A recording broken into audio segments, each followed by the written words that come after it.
भगवान ने आदमी को बीमार रहने के लिए और दुखी रहने के लिए थोड़ी बनाया है। भारत के लोग बहुत अजीब हैं। कोई भी व्यक्ति ऐसा नहीं जिसके किसी के दांत दर्द होती हो, ब्लॉकेज होगी, ये होगी, तो आपने उसका प्रबंध तो स्वयं किया है। टूथपेस्ट है, वो कैंसर कारक तत्व बनाता है मीठा।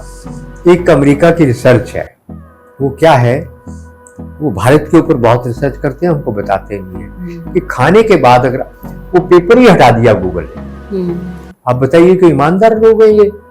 हाथ में, हथेलियों में, जीभ के ऊपर, कान के ऊपर, हमारे पूरे शरीर को संचालित करने के आप ये कहो कि कंट्रोलिंग स्विच बोर्ड है। और कैसे पीतल और कलाई वाला पीतल का बर्तन या फिर आपका मिट्टी का दोना या बर्तन उत्तम है। स्टील आपका लोहा थोड़ी है जी।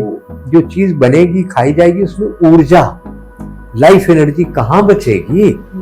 तुम्हें लिखा होता है ऑर्गेनिक। एक भी मॉल तो ईमानदारी का नहीं था। क्या कैल्शियम सप्लीमेंट खाने से ब्लॉकेज होती है? 15 मिनट धूप में बैठो सुबह। ये सारी सृष्टि सूरज से चलती है और एक अंतरराष्ट्रीय षड्यंत्र है लोगों को सूर्य के प्रकाश से दूर करने का। सूर्यास्त के बाद एक और मैं आपको बता रहा हूँ जो डॉक्टर नहीं बताएंगे, आपका लीवर एंजाइम बनाना बंद कर देता है। व्हीट बेली को लेकर भी आपने काफी बड़ा लेख लिखा है अपनी किताब में। जिस चावल वो खाना है जो ढल जाए, जैसे अभी चावल हमने खाए टूट गए थे ना पकने के बाद। पे आप ही का बताया हुआ एक तरीका है दही जमाने का। उसके अंदर जो हजारों बैक्टीरिया पैदा होंगे उस दही को खाने के बाद, कई बीमारियां ठीक। क्या भीगा हुआ ही ड्राई फ्रूट खाना? भीगा हुआ ही ज्यादा अच्छा है। जो देसी बादाम है वो ब्रेन के लिए बहुत बड़ा टॉनिक है, वो चाहिए अपने को। जितनी पहली बार ताकत थी उससे भी ज्यादा। कमरे में इतनी ऑक्सीजन है जितनी बार पार्क में। करो प्राणायाम। ऊर्जा केंद्रों के बिना जीवित नहीं रह सकता है, एकजुट नहीं रह सकता है। वो केंद्र कहाँ है हमारे? वो हमारे मंदिर जी। और मंदिर हमारे हैं और इतने जबरदस्त मंदिर हैं। आपको ये तिलक नहीं लगाना है। आप कहेंगे तिलक कहाँ से लाएं? मैं भी बता देता हूँ। और या फिर टायरसोल का पाउडर भी पड़ा है आपकी धूप में, तो इतना खराब उसमें जो सब जहर डले हुए हैं, उस धूप को आप मंदिर में बनाएंगे, उसमें देवी देवता रहेंगे क्यों आपके?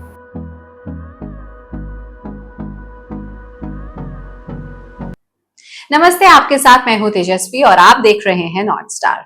आज के पॉडकास्ट में हम बात करेंगे आपके सेहत के बारे में।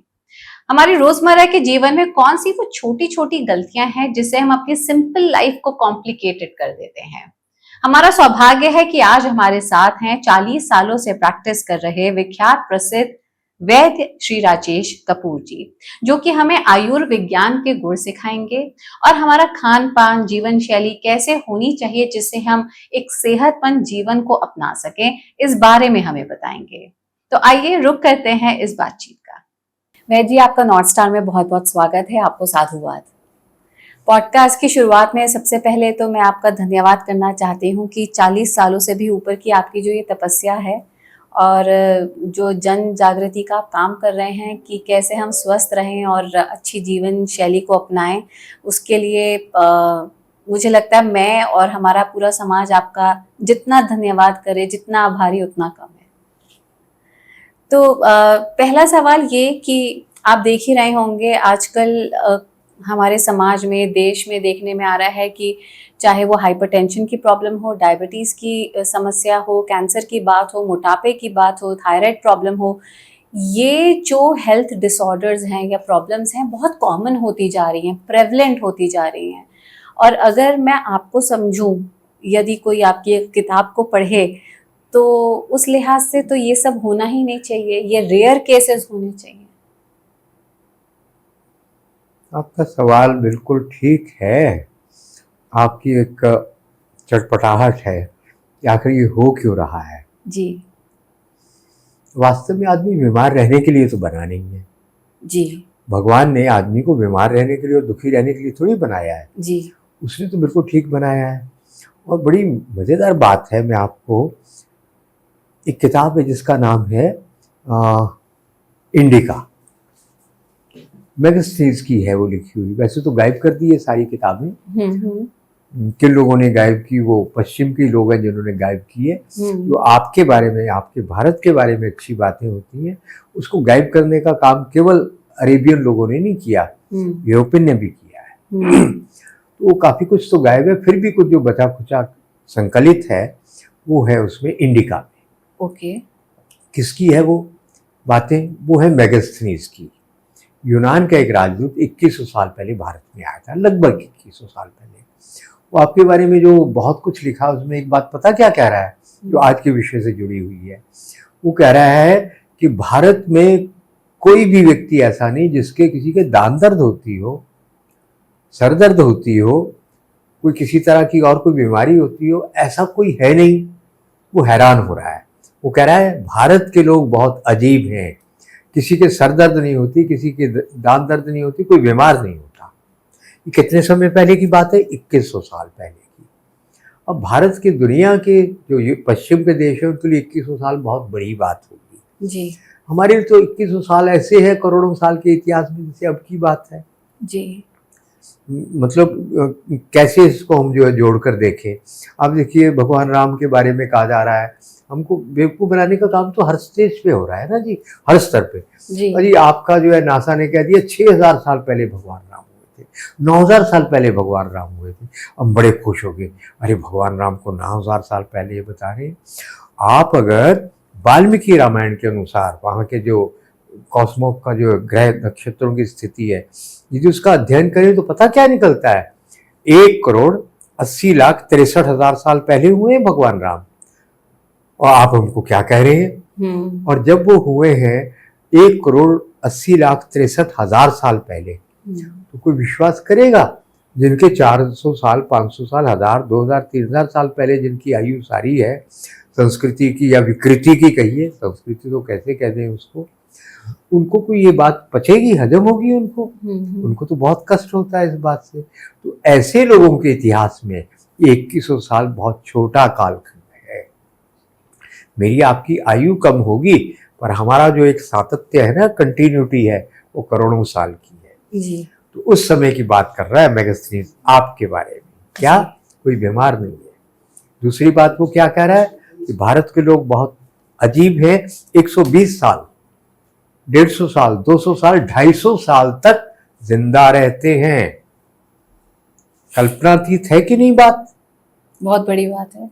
अब आप बताइए, आपके सारे लोग कितनी बड़ी गलतफहमी में हैं, कितनी बड़ी वो भ्रम में हैं। हम सब भी, भारत के लोग भी उसी भ्रम में फंस गए, जाकर उन्हीं के फैलाए जाल में फंस गए। हम विकास कर रहे हैं, मॉडर्न मेडिकल साइंस ने दुनिया को बहुत कुछ दे दिया है। थोड़ी आंखें खोलकर देखो क्या दे दिया है। आपकी जो है 150 और 200 साल 250 साल की उम्र थी, घटाकर आपकी उम्र जो है 80 साल 70 साल 60 साल कर दी है। और वो भी इतनी पीड़ादायक है, माँ के पेट में से ही बच्चा बीमार निकलता है, तभी से उसको जॉन्डिस है, तभी से वो बीमार है। उसका नर्वस सिस्टम कमजोर है, उसकी इम्यूनिटी है नहीं उसके शरीर में, दांत उसके गल जाते हैं। मुझे याद है, मेरे बचपन की बात है, 90-100 साल के बूढ़े के जब हम जलाकर शमशान से आते थे, अगले दिन जब हम उसके फूल चुनने जाते थे, 32 दांत साबुत मिलते थे, जलते नहीं थे। ये हार्डेस्ट बोन ऑफ बॉडी, जो सबसे कठोर हमारी हड्डी है, वो जलती नहीं थी। आज वो 5-6 साल की बच्चे की भी गली हुई है, मेरे जैसे व्यक्ति की 74 साल में सारे दांत झड़ रहे हैं, सबके दांत खराब। आप अपवाद हैं, सबके दांत बिल्कुल सफेद है, मतलब कैल्शियम आपका ठीक है, पर आपका इसमें कोई योगदान नहीं है, आपके माता पिता का योगदान है, या आपका डीएनए ऐसा है, जेनेटिक कोड ऐसा है जी।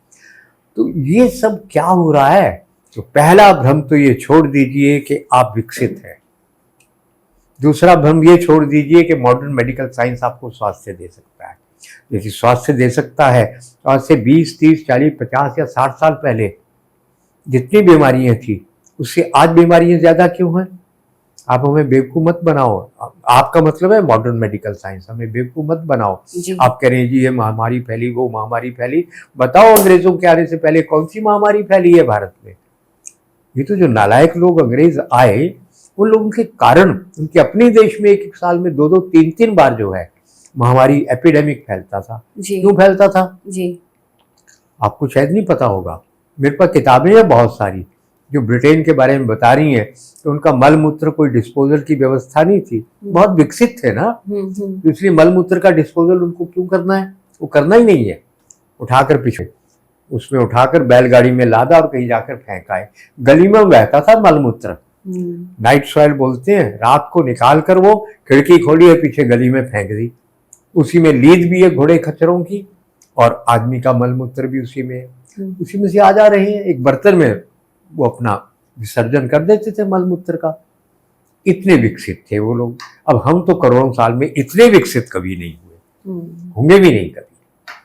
तो इस तरह के जो लोग हैं, तो बहकर वो सारा मल मूत्र कहाँ जाएगा, आकर टेम्स नदी में पहुंचता था। वो टेम्स नदी का पानी, उनके पास तो कोई पानी पीने को था नहीं, वो टेम्स नदी का पानी पीते थे। और क्या फिर उनके वैज्ञानिकों ने बताया, जो बड़े बुद्धिमान लोग थे तब के, कि भाई इसको रख दो, जो सब कुछ है वो नीचे बैठ जाएगा, ऊपर का पानी पी लो। ये है उन लोगों का इतिहास। और मेरे पास इसके ऊपर 10-12 छपी हुई किताबें हैं, उन्हीं की लिखी हुई, यूरोप और पश्चिम के देशों की। मुझे पहली बार इतनी कीमती वो किताबें मिली है, मैंने बहुत संभाल कर रखी हैं। आप पढ़कर तो देखो इनका अतीत, इनका इतिहास। तो उनके एक साल में 2, 4, 5, 6 बार उनके महामारी नहीं फैलेगी। उनका खाना इतना गंदा है। उनके आने के बाद भारत में महामारियां फैली हैं। तो जो आज हम इन समस्याओं की, हेल्थ प्रॉब्लम्स की बात कर रहे हैं, तो ये मॉडर्नाइजेशन की देन है, आप ये कहना चाह रहे हैं? ये मॉडर्नाइजेशन का मतलब, अगर कुछ अच्छा होता है तो अच्छा कुछ नहीं है। उम्र कम होगी, बीमारी ज्यादा बढ़ गई, मानसिक तनाव बढ़ गया, मन की प्रसन्नता चली गई, समृद्धि भी चली गई। भारत की समृद्धि अंग्रेजों के आने से पहले कितनी ज्यादा थी। लूटा अरेबियन ने, उसके बाद भी भारत की क्या हालत है आपको पता होगा। कलकत्ता से रॉबर्ट क्लाइव 1200 शिप ले गया था लूट कर, और एक शिप में 70 टन सोना था जी, केवल कलकत्ता से। भारत के कलकत्ता से इतना ले गया सोना, तो भारत में कितना सोना होगा। कहाँ गरीब था भारत। अंग्रेजों के आने से पहले कभी भारत गरीब नहीं था, उसके बाद हुआ है।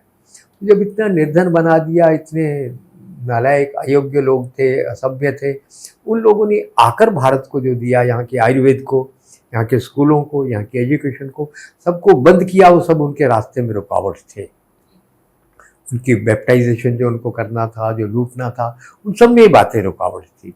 हम सीधे सरल लोग थे, हम उनके जाल में फंसते गए। उनके बाद हम निर्धन हुए, उसके बाद हम बीमार हुए हैं, उसके बाद ही सारी समस्याएं आई हैं। उन्होंने आयुर्वेद के ऊपर अपनी एलोपैथी को लाद दिया। तो अब क्योंकि हम तो इसी धरती और इसी जो ये ज़मीन है, इसी की संतानें हैं, हम तो बाहर से आए नहीं, तो मैं आपसे ये जानना चाहती हूँ कि यहाँ रहते हुए अपनी मिट्टी, वायु, जल को पहचानते हुए हमारी क्या जीवन शैली होनी चाहिए, या हम क्या गलतियाँ कर रहे हैं जिसकी वजह से, मैंने अभी उल्लेख किया, ब्लड प्रेशर, डायबिटीज़, कैंसर, जिससे लोग ग्रस्त हो रहे हैं। बिल्कुल ठीक कह रहे हैं। आपका कहना ये है कि सब ठीक है, गड़बड़ होगी जो होगी, अब इसमें से बाहर कैसे निकलें, ये कहना चाहते हैं ना आप।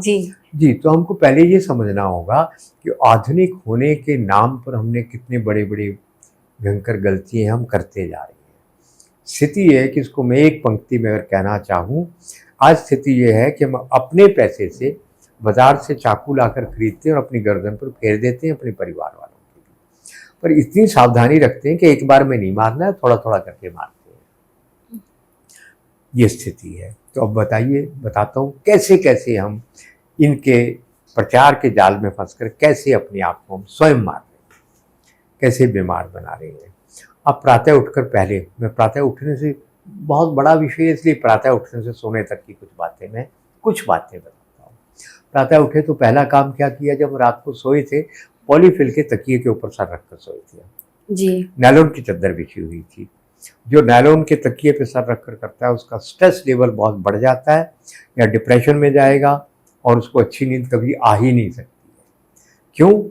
आपको तो हमारे सामने जो रिसर्च पेपर है, हम उनको पढ़ते नहीं। होता है ना आपस में जोड़ना, कोरिलेट करना, हम करते नहीं है, फुर्सत नहीं है हमारे पास उस काम के लिए। साफ लिखा है, डायोक्सिन फेरॉन नाम के कैंसर पैदा करने वाले 2 रसायन इस नायलॉन प्लास्टिक में से निकलते हैं। अब बताइए, जिस तकिए पे सर रखकर आप सोए हैं, उसमें से लगातार बाहर आ रहा है कि नहीं आ रहा? आपके दिमाग में जा रहा है कि नहीं जा रहा? आपके कमरे की हवा में आ रहा है? आपका तनाव कम कैसे हो जाएगा? इसलिए आप लगातार बीमार हैं। पहली बात, नायलॉन की चादर बिछी है। फिर जीने के लिए हवा चाहिए कि नहीं चाहिए जी? सांस चाहिए कि नहीं जी? वायु की गुणवत्ता चाहिए कि नहीं चाहिए? अब तो इसी में सो रहे हैं, बंद कमरा आपने किया हुआ है, आपको कोई वास्ता नहीं है ताज़ी हवा से। पूरी रात आप उसमें रहते हैं, पूरा दिन उसमें रहते हैं आप। तो आप बताइए, पूरी रात हमारे शरीर की मरम्मत होती है, एक एक सेल की रिपेयर करता है पूरा शरीर, सबको बनाता है नया वो। अब आप तो रात को दिन भर जो है श्वास में क्या ले रहे हैं, डाइऑक्सिन, फेरन और वही गंदी हवा, क्योंकि आपका शरीर रिपेयर कैसे होगा? आप प्रकृति को, ईश्वर को काम ही नहीं करने दे रहे, देव शक्तियों को। वो जो देव शक्ति आपके शरीर के अंदर बैठकर आपके आयु को बढ़ाती हैं, बनाती हैं, आप उसको काम ही नहीं करने दे रही। इसके बाद आप उठे, आपने क्या काम किया? पहले 1 कप चाय। आप जानते हैं चाय कितनी जहरीली है? चाय नहीं है, जो चाय की पत्ती है इसके अंदर ट्रैंकुलाइजर डाले हुए हैं, बहुत जहरीले, बहुत घटिया, बहुत सस्ते, ताकि आप इसके एडिक्ट हो जाएं। आप एडिक्ट तो हैं। आप जब भी थकते हैं मानसिक शारीरिक रूप से, क्या कहते हैं? चाय लाओ। अरे मेरे भारत के प्रिय बंधुओं, आप एक काम करो, मेरी बात नहीं आपको समझ आने वाली जब करोड़ों लोग चाय पी रहे हैं। आप एक काम करो, जब दाल आप बनाते हैं ना, कांच के 2 गिलास में 3-3 इंच दाल डाल देना पकी हुई, और डालने के बाद एक में 1.5 इंच बनी हुई चाय जो आपको बहुत पसंद है वो डालना, एक में नहीं डालना, ढककर रख देना, और 48 घंटे के बाद ढक्कन उतार कर देखना, जिसमें चाय डाली थी भयंकर रूप से सड़ जाएगा, और जिस पे नहीं डाली चाय वो हो सकता है थोड़ा खराब हो जाए, इतनी बुरी हालत नहीं होगी। पेट के अंदर जब चाय पहुंची, आपका सारा खाना सड़ गया। आपकी आंतों का काम क्या है? चूसना। उसने चूसा और सारा वो सड़ा हुआ बदबूदार, वो सब केमिकल वाला, जहर वाला, वो सारा तरल कहाँ गया? आपके रक्त प्रवाह में गया। ये दूसरा आपने समझदारी का काम किया। तीसरा, बल्कि चौथा, आप क्या कर रहे हैं इसके बाद? सुबह उठ के टूथपेस्ट कर रहे हैं। मैं जितनी बातें कहूंगा आपको लगेगा ये तो बड़ी उल्टी बात कर रहे हैं, वास्तव में यही सीधी बात है, उल्टी बात आप लोग कर रहे हैं। टूथपेस्ट से क्या होता है? उसमें लिखा है 99.9% बैक्टीरिया मर जाएंगे। सच कह रहे हैं, थोड़ा सा सच बोलते हैं ना। ये कौन से जीवाणु मर जाएंगे? ये जो लार है आपकी, जो खाने को पचाती है, इसके अंदर जो आपको स्वस्थ रखने के, भोजन पचाने के जीवाणु हैं, वो मर गए कि नहीं मर गए? वो कोई अलग अलग छांट कर पहचान कर थोड़ी करेगा ये अच्छे वाले बुरे वाले, सब मर गए। मरने के बाद आपके साथ कितनी बड़ी दुर्घटना हुई पता है आपको? हमारे पेट में जिंदा रहने के लिए नाइट्रिक ऑक्साइड बनता है। नाइट्रिक को नाइट्रिक ऑक्साइड में बदलने का काम ये करते हैं जो जीवाणु हैं।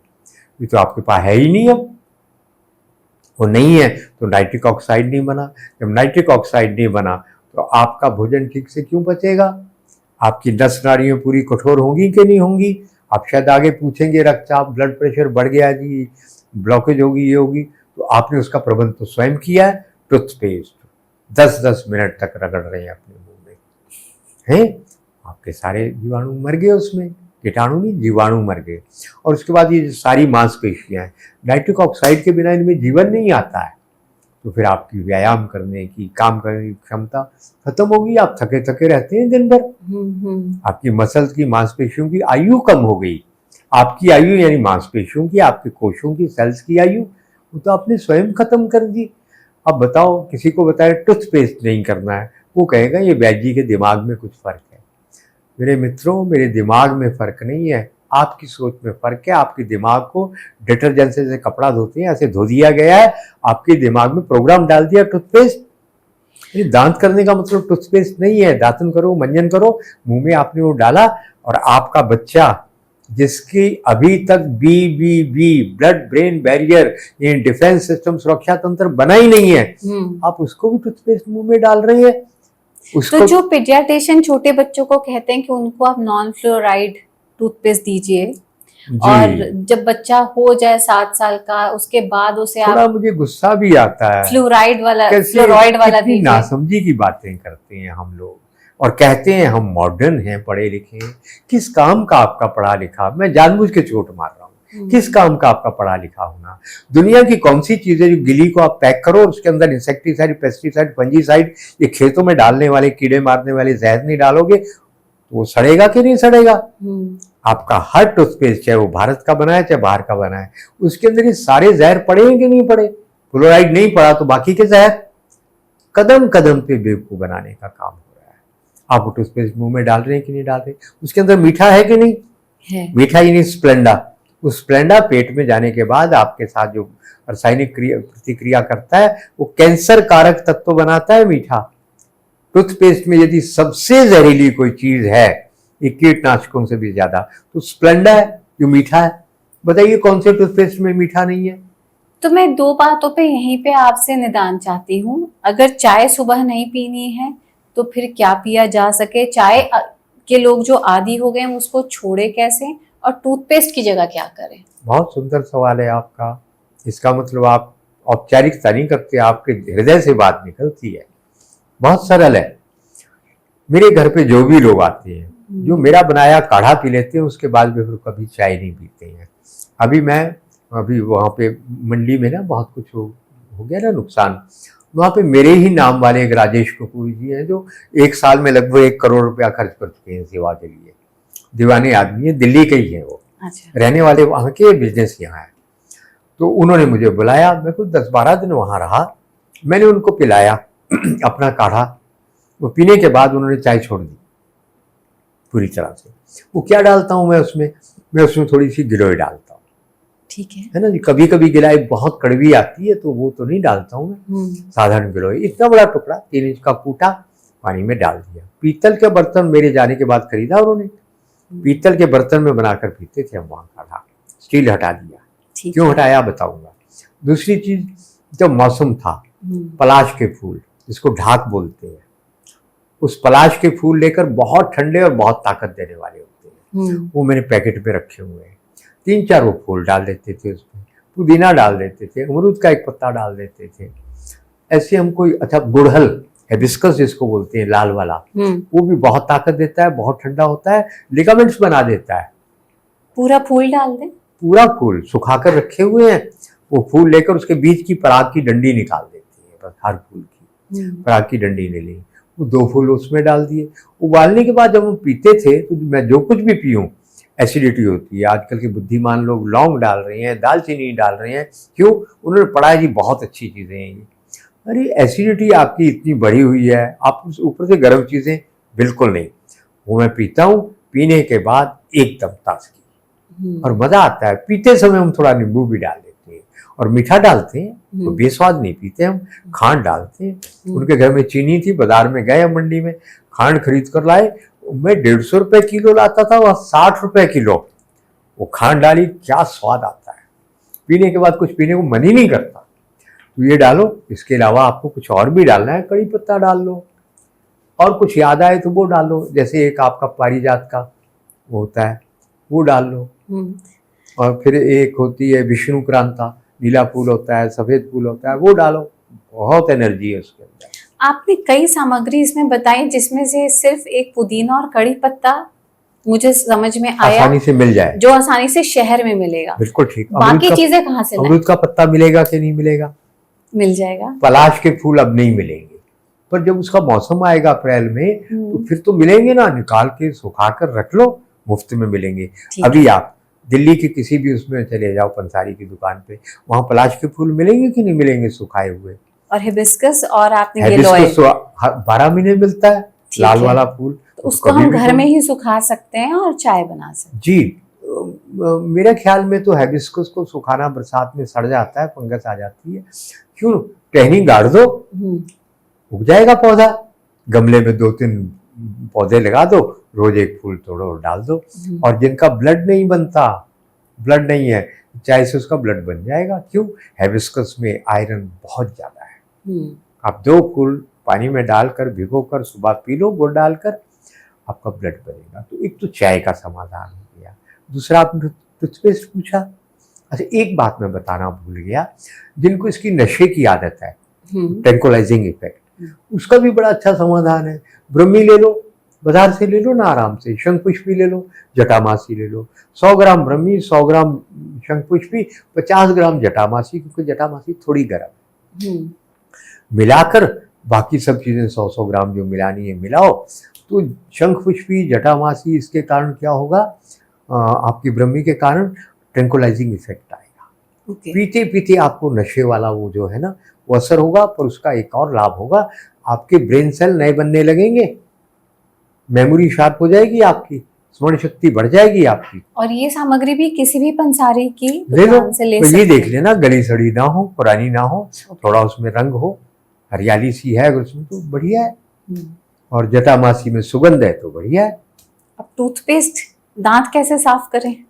जी हाँ, एक अमेरिका की रिसर्च है, वो क्या है, वो भारत के ऊपर बहुत रिसर्च करते हैं, हमको बताते नहीं है कि खाने के बाद अगर 8 बार कुल्ला कर लो तो जीवन भर भी आप टूथपेस्ट ब्रश नहीं करेंगे, दातुन नहीं करेंगे, दांत खराब नहीं होंगे। तो 8 बार कहाँ कुल्ला, आजकल तो आप आधुनिक है, हाथ नहीं धोने, कांटे छुरी से खाना खाना, नैपकिन से पोंछना है ना, और उसके बाद कुल्ला नहीं करना। ये तो असभ्य लोग करते हैं ना, तो सभ्य लोग हैं आजकल, तो वो तो गंदा सब, वो फिर टूथ ब्रश करेंगे। काहे को, एक तो कुल्ला करो भोजन के बाद, उसके अलावा दातुन है, मंजन है कई तरह के बाजार में, वो करो। एक पतली दातुन, पेंसिल से भी आधी मोटाई की अगर दातुन है, 6 सेकंड में उसका ब्रश बनता है। और पेंसिल जितनी मोटी आपकी दातुन है, 15-20 सेकंड में ब्रश बनता है। वो ब्रश बनाओ, ऐसे मंजन के ऊपर लगाओ, और कहीं पे भी रीच बोलते हैं ना कि ब्रश की, अरे दातुन की रीच तो सब जगह तक है। और उसके बाद उसको धोकर आगे से काट कर फेंक दो, अगले दिन के लिए रख दो। तो एक ही दातुन मेरे पास तो 15 दिन चलती है। एक जरा समझदार लोग बहुत है ना समाज में, एक ने कहा बैद जी अब वही गंदी दातुन रोज यूज कर लेते हैं। मैं कहा आप तो टूथब्रश रोज नया खरीद के लाते हैं। नहीं तो मैं कहा भाई वो टूथब्रश प्लास्टिक वाला है, उसके अंदर तो कीटाणु सैकड़ों गुना मल्टीप्लाई होते हैं। दातुन तो मैंने आगे से काट दी, पीछे तो एकदम साफ दातुन बची। ऐसा मैं करता हूँ। तो पहले ये सब समझ नहीं थी, टूथपेस्ट करता रहा, इसलिए 74 साल का होते होते दांत सारे झड़ने लग गए हैं। अगर मैं ना करता टूथपेस्ट तो मेरे पूरे दांत होते। अब मेरे कान ठीक है, मेरी आंख ठीक है, ऐनक नहीं है, मैंने इसके साथ ज्यादती नहीं की। दांतों के साथ मैं थोड़ा मॉडर्न हो गया, भुगत रहा हूँ उसका फल। अब तो छोटे बच्चे भी ऐनक लगा रहे हैं। छोटे बच्चे भी ऐनक लगा रहे हैं, और उनकी भी हाँ, आंखें कितनी कमजोर। हाँ देखिए ना, तो क्यों लगा रहे हैं? क्योंकि आपकी प्लास्टिक की चप्पल है। आपको नहीं पता हमारे पाँव में कितने आपके एक्यूप्रेशर पॉइंट है, हाथ में, हथेलियों में, जीभ के ऊपर, कान के ऊपर, हमारे पूरे शरीर को संचालित करने के आप ये कहो कि कंट्रोलिंग स्विच बोर्ड है। तो आपने लगातार नीचे नायलॉन है, प्लास्टिक वो पहना है, तो क्या हो रहा है? आपका लीवर, किडनी, हार्ट, डाइजेशन, सब जगह, आंखें, ब्रेन सब खराब हो रहा है कि नहीं हो रहा? मेरे पास हजारों पेशेंट ऐसे हैं जिनका माइग्रेन 10 दिन में, 8 दिन में चला गया, सर दर्द चला गया, और समस्या एक और हो गई, वो सारे डॉक्टर बन गए। काहे के? माइग्रेन के। कैसे? शुद्ध देसी गाय का घी लिया या शुद्ध सरसों का तेल जो आंखों को झाड़ रखती है, पाँव में मालिश किया, सुबह भी और शाम को भी, वहां से पूरे सिस्टम में इतना असर गया, गैस्ट्रिक प्रॉब्लम कम, पाँव में मालिश से, घी से पाँव में मालिश, ऐनक उतर गई कईयों की, और माइग्रेन हफ्ता 10 दिन में चला गया, सर दर्द चला गया, पाँव के तले से इतना ऊपर तक असर आया। और जो दिन भर प्लास्टिक नायलॉन पहनकर घूमते हैं, और पराकाष्ठा देखिए, ना समझी कि मेरे लिए तो ना समझी है, मई जून की गर्मी में जूते मोजे पहनकर, जुराब या मोजे जो भी हम बोलते हैं, वो पहनकर घूम रहे हैं। कोई है समझदारी की बात? वो अंग्रेज लोग पहनते थे, हमने स्टेटस सिंबल के साथ जूते को जोड़ दिया। ठीक कह रहे हैं। चप्पल खुली हवा लगनी चाहिए पाँव में, पाँव को हवा लगेगी, आप दिन भर ताजगी रहेगी कि नहीं रहेगी? और आपकी बात बिल्कुल दुरुस्त प्रैक्टिकली इसलिए भी है कि वो ठंडे देश रहे, वहाँ जूता मोजा पहना गया, ठंड थी, -10, 20, 30 डिग्री टेम्परेचर। अब यहाँ पे तो 45 डिग्री मई जून की गर्मी है, कहाँ पहनेंगे हम? पाँव सड़ते हैं, आपका पूरा जीवन सड़ता है जी, पाँव में से बदबू आती है। पाँव में हमने तो एक शुरू कर दिया एक और, मैं 20 साल से ढूंढ रहा हूँ कॉटन की जुराब, सब नकली, मिलावटी। अभी मुझे मिल गई है इसकी हेम्प सॉक्स, हेम्प क्लॉथ नहीं, आपका हेम्प होता है उसका क्या, बैम्बू सॉक्स। तो बैम्बू सॉक्स लेकर मैंने पहनी, सैकड़ों लोगों को पहना दी, दिन भर थकावट नहीं होती है। अच्छा, तो जहां तक हो सके तो हम अपने पैरों को खुला रखें। खुला रखें, हवा लगे, प्योर शुद्ध लेदर की चप्पल पहनो। अब मेरी चप्पल जो है लेदर नहीं था इसमें, खरीद ली, बहुत महंगी चप्पल ली। जब देखा बाद में पता लगा इसमें तो सिंथेटिक लेदर लगा है, तो मोची के पास गया, 100 रुपया दिया, प्योर लेदर का अंदर पतावा डलवा दिया। अब लोगों को अच्छा लगे बुरा लगे, मुझे तो अच्छा हो गया। आपने बर्तनों का भी जिक्र किया और ये मैंने देखा है कि स्टील के बर्तन को लेकर खास करके आपने काफी विस्तृत लिखा है कि क्यों नहीं यूज करना चाहिए और कैसे पीतल और कलाई वाला पीतल का बर्तन या फिर आपका मिट्टी का दोना या बर्तन उत्तम है। अब आज की जीवन शैली में फिर हम नॉन स्टिक वगैरह छोड़ दें और पीतल के बर्तन पर आ जाएं। इसमें क्या शक है जी, नॉन स्टिक क्या है, केमिकल तो है ना, आपके शरीर में जहर ही तो जा रहे हैं ना। और स्टील का बर्तन, स्टील आपका लोहा थोड़ी है जी। मुझे लगता है मेरे अलावा दुनिया को बताया ही किसी ने नहीं, ईश्वर ने मेरे हवाले काम किए हुए हैं कि लोगों की मार आप ही खाओ, है ना। लोगों की मतलब जिनका करोड़ों रुपए का बिजनेस है वो तो मेरे से दुखी होंगे ना। क्रोमियम है, निकल है, फास्फोरस है, सल्फर है, और जितने रिसर्च पेपर थे इसके ऊपर 1908 में ब्रिटेन में स्टील के कारण जो फैक्ट्री में काम करते थे उनको लंग कैंसर हो गया, टीबी हो गई, वो पेपर ही हटा दिया गूगल ने। आप बताइए कि ईमानदार लोग हैं ये, वो पेपर क्यों गायब कर दिया उन्होंने।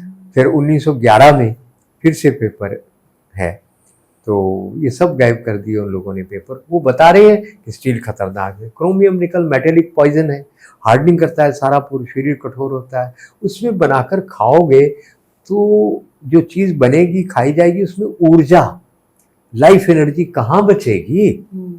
जब आप कलई वाला बर्तन लेते हैं तो जानते हैं आप, जिनका रिप्रोडक्शन सिस्टम खराब है, स्पर्म नहीं है, ओवम नहीं है, जिनका डायबिटीज है, इस तरह की अनेक बुढ़ापे की बीमारी है, उन सबको हम क्या देते हैं, बंग भस्म, बूढ़े को भी जवान बनाने की दवाई। वो बंग क्या है, कलई। तो हम तो कलई वाले पीतल के बर्तन में खाना बनाते थे, खाते थे। 80 साल का बूढ़ा, 90 साल का बूढ़ा बूढ़ा नहीं होता था। अभी कल ही मेरे पास एक सज्जन थे मेरे साथ, उनका नाम भी राजेश है, हिसार से। कहते मेरे पिताजी 85 साल के हैं, कर्नल रिटायर हुए हैं, और उनको सुबह से चलते हैं 8-10 किलोमीटर रोज चलते हैं, घूमते हैं, फिरते हैं, जगह जगह सारे काम करते हैं, खेतों में जाते हैं और स्वस्थ हैं। उन्होंने वो खाना तब का खाया है। तो पीतल के बर्तन वैसे बहुत पुरानी बात नहीं है, क्योंकि मुझे याद है कि मेरी दादी के जो बर्तन थे वो पीतल के ही थे। दादी की उम्र कितनी थी? काफी ज्यादा, क्योंकि 80-90 साल। हाँ जी, रही और स्वस्थ थी जी, ठीक ठाक थी, काम करती थी, दिमाग काम करता था। और उसके बाद ही मुझे धुंधली यादें हैं, मैंने ये ट्रांजिशन घर में होते हुए देखा है कि कैसे पीतल के बर्तन खत्म हो गए और हल्के बर्तन लाने शुरू किए गए, क्योंकि एक ये कॉन्सेप्ट आ गया सोसाइटी में कि भारी बर्तन है, मैनेजेबल नहीं है, ये नए बर्तन आ गए, जल्दी खाना पकता है और आपकी बात साफ करने में मुश्किल है। जी बिल्कुल, तो आपकी बात मुझे एकदम वहां ले गई कि कैसे धीरे धीरे धीरे ट्रांजिशन हो गया और अब पीतल के बर्तन है नहीं, बल्कि अब हम फिर कह रहे हैं कि पीतल का बर्तन लाइए, मिट्टी का लाइए। बहुत जरूरी बात है, जो हमारे मनोविज्ञान है ना, हम सब कुछ सरल करना चाहते हैं। अब बताइए, सरल किए बिना, प्रयास के बिना आपको स्वास्थ्य कैसे मिलेगा? कष्ट किए बिना कुछ नहीं मिलता है, तो कष्ट तो करना ही पड़ेगा। कलई वाला बर्तन 1 साल में एक बार कलई कराओ, साफ करने में मेहनत। मेरी बहू PhD है बॉटनी की, उसको 10 साल तक समझ नहीं आया कि जो डिश वॉश है ये इतना खतरनाक है, बर्तन के अंदर घुस जाता है, कई दिन तक बाहर नहीं निकलता, वो थोड़ा थोड़ा शरीर में जहर जाता रहता है। 10 साल बाद उसने कोर्स किया कोई साधना का जी, माता की साधना का, 1 हफ्ते का। वो कोर्स करने के बाद उसके कुछ दिमाग के बल्ब जल गए। पिताजी आप क्यों कहते हैं ऐसा? मैं बताया बेटे ये कारण है, हमारे घर से डिशवॉश हट गया, अब साबुन है हमारा अपना बना हुआ, 2 बार बर्तन साफ करना पड़ता है, वो करती है। अब हमारे पेट में, हमारे बच्चों के पेट में जहर नहीं जा रहा। तो पहले के समय में राख से बर्तन साफ किए जाते थे, तो पर अब बात ये भी है ना कि शहर में राख कहाँ मिलेगी। क्या जरूरत है, साबुन घर में बनाओ, मेरा वीडियो देख लो, बनाओ, 45 दिन बाद वो काम के लायक हो जाता है। उससे बर्तन 1 बार में साफ नहीं होगा, 2 बार साबुन लगाओ। कास्टिक सोडा की आपकी रेसिपी है जिससे साबुन घर में बनाया जाता है। मान लीजिए कोई साबुन घर में नहीं बना रहा तो उसके पास विकल्प क्या है? मेरे जैसे सैकड़ों लोग साबुन बना रहे हैं, जी। सैकड़ों लोग, मैं नहीं कहता मेरे से। और साबुन की खुशबू आप कहते हैं हानिकारक है, तो हमें ये बताइए कि जो कमर्शियली हमें ब्रांडेड साबुन मिलता है उसका इस्तेमाल करना क्यों नहीं है? देखिए, उसमें तो सोडियम लॉरेल सल्फेट बहुत लोग डालते हैं झाग के लिए, वो आपको पता होगा, शोध पत्र हैं जो कहते हैं कैंसर करता है। तो आपको अगर सुगंध चाहिए उसमें, एसेंशियल ऑयल मतलब होता है इसका जो उसके प्राकृतिक सुगंध है, कोई भी सुगंध डाल दो, सिंथेटिक क्यों डालनी है? बाजार में जो ऑर्गेनिक एसेंशियल ऑयल मिलते हैं, क्या वो सही हैं, सच्चे हैं? क्या उनका इस्तेमाल किया जा सकता है? ये कैसे कह सकते हैं? वो व्यक्ति ईमानदार है, बेईमान है? अब मैंने बड़े बड़े मॉल्स देखे हैं, उनमें लिखा होता है ऑर्गेनिक। एक भी मॉल तो ईमानदारी का नहीं था। दिल्ली में देखा, नागपुर देखा, चंडीगढ़ देखा, वेजिटेबल ऑर्गेनिक जी, वहां पे गया, उनकी जांच की मैंने, तो ऑर्गेनिक तो छोड़ो, केमिकल तो उसमें था ही था, जेनेटिकली मॉडिफाइड। तो जेनेटिकली मॉडिफाइड तो अभी झगड़ा चल रहा है ना ट्रम्प के साथ, वो अपना मक्का जीएम देना चाहता है, कैंसर होता है जी। अपना जीएम वो सोयाबीन देना चाहता है जी, उसी पे झगड़ा हो रहा है असली। तो जीएम सीड्स को लेकर भी आपकी काफी बड़ी पहल है, तो अब सवाल तो यही है कि खाना तो जो हमें मिल रहा है बाजार में, चाहे वो दालें हो, तिलहन हो, सब्जियां हो, फल हो, अब हर कोई अपने घर में उगा भी नहीं सकता प्रैक्टिकली। शहरों में मैंने नहीं देखा क्योंकि जगह भी नहीं है जी, ये व्यावहारिक बात है जी। मान लो आपने गलती से जीएम खा लिया, तो शोध पत्र तो ये कहते हैं जीएम को एक बार खाने के बाद पेट में स्थायी रूप से जहरीला प्रोटीन बनाने की फैक्ट्री तब तक चलेगी जब तक आप मर नहीं जाएंगे। जिंदा रहने तक आपको गैस बना बना कर जहरीला तंग करेगी। मगर वो पंजाबी में कहते हैं कित्ते कराई थे पानी फेरना, वो हिंदुस्तानियों का काम यही ना, कितनी कराई थे पानी फेरना, उनकी किए होकर हम पानी फेरेंगे। क्या करना है, बीज वाला देसी नींबू लाओ, पानी में कांच के गिलास में छोड़ो, पी जाओ, 5 मिनट के अंदर जीएम का जहर खत्म हो जाएगा।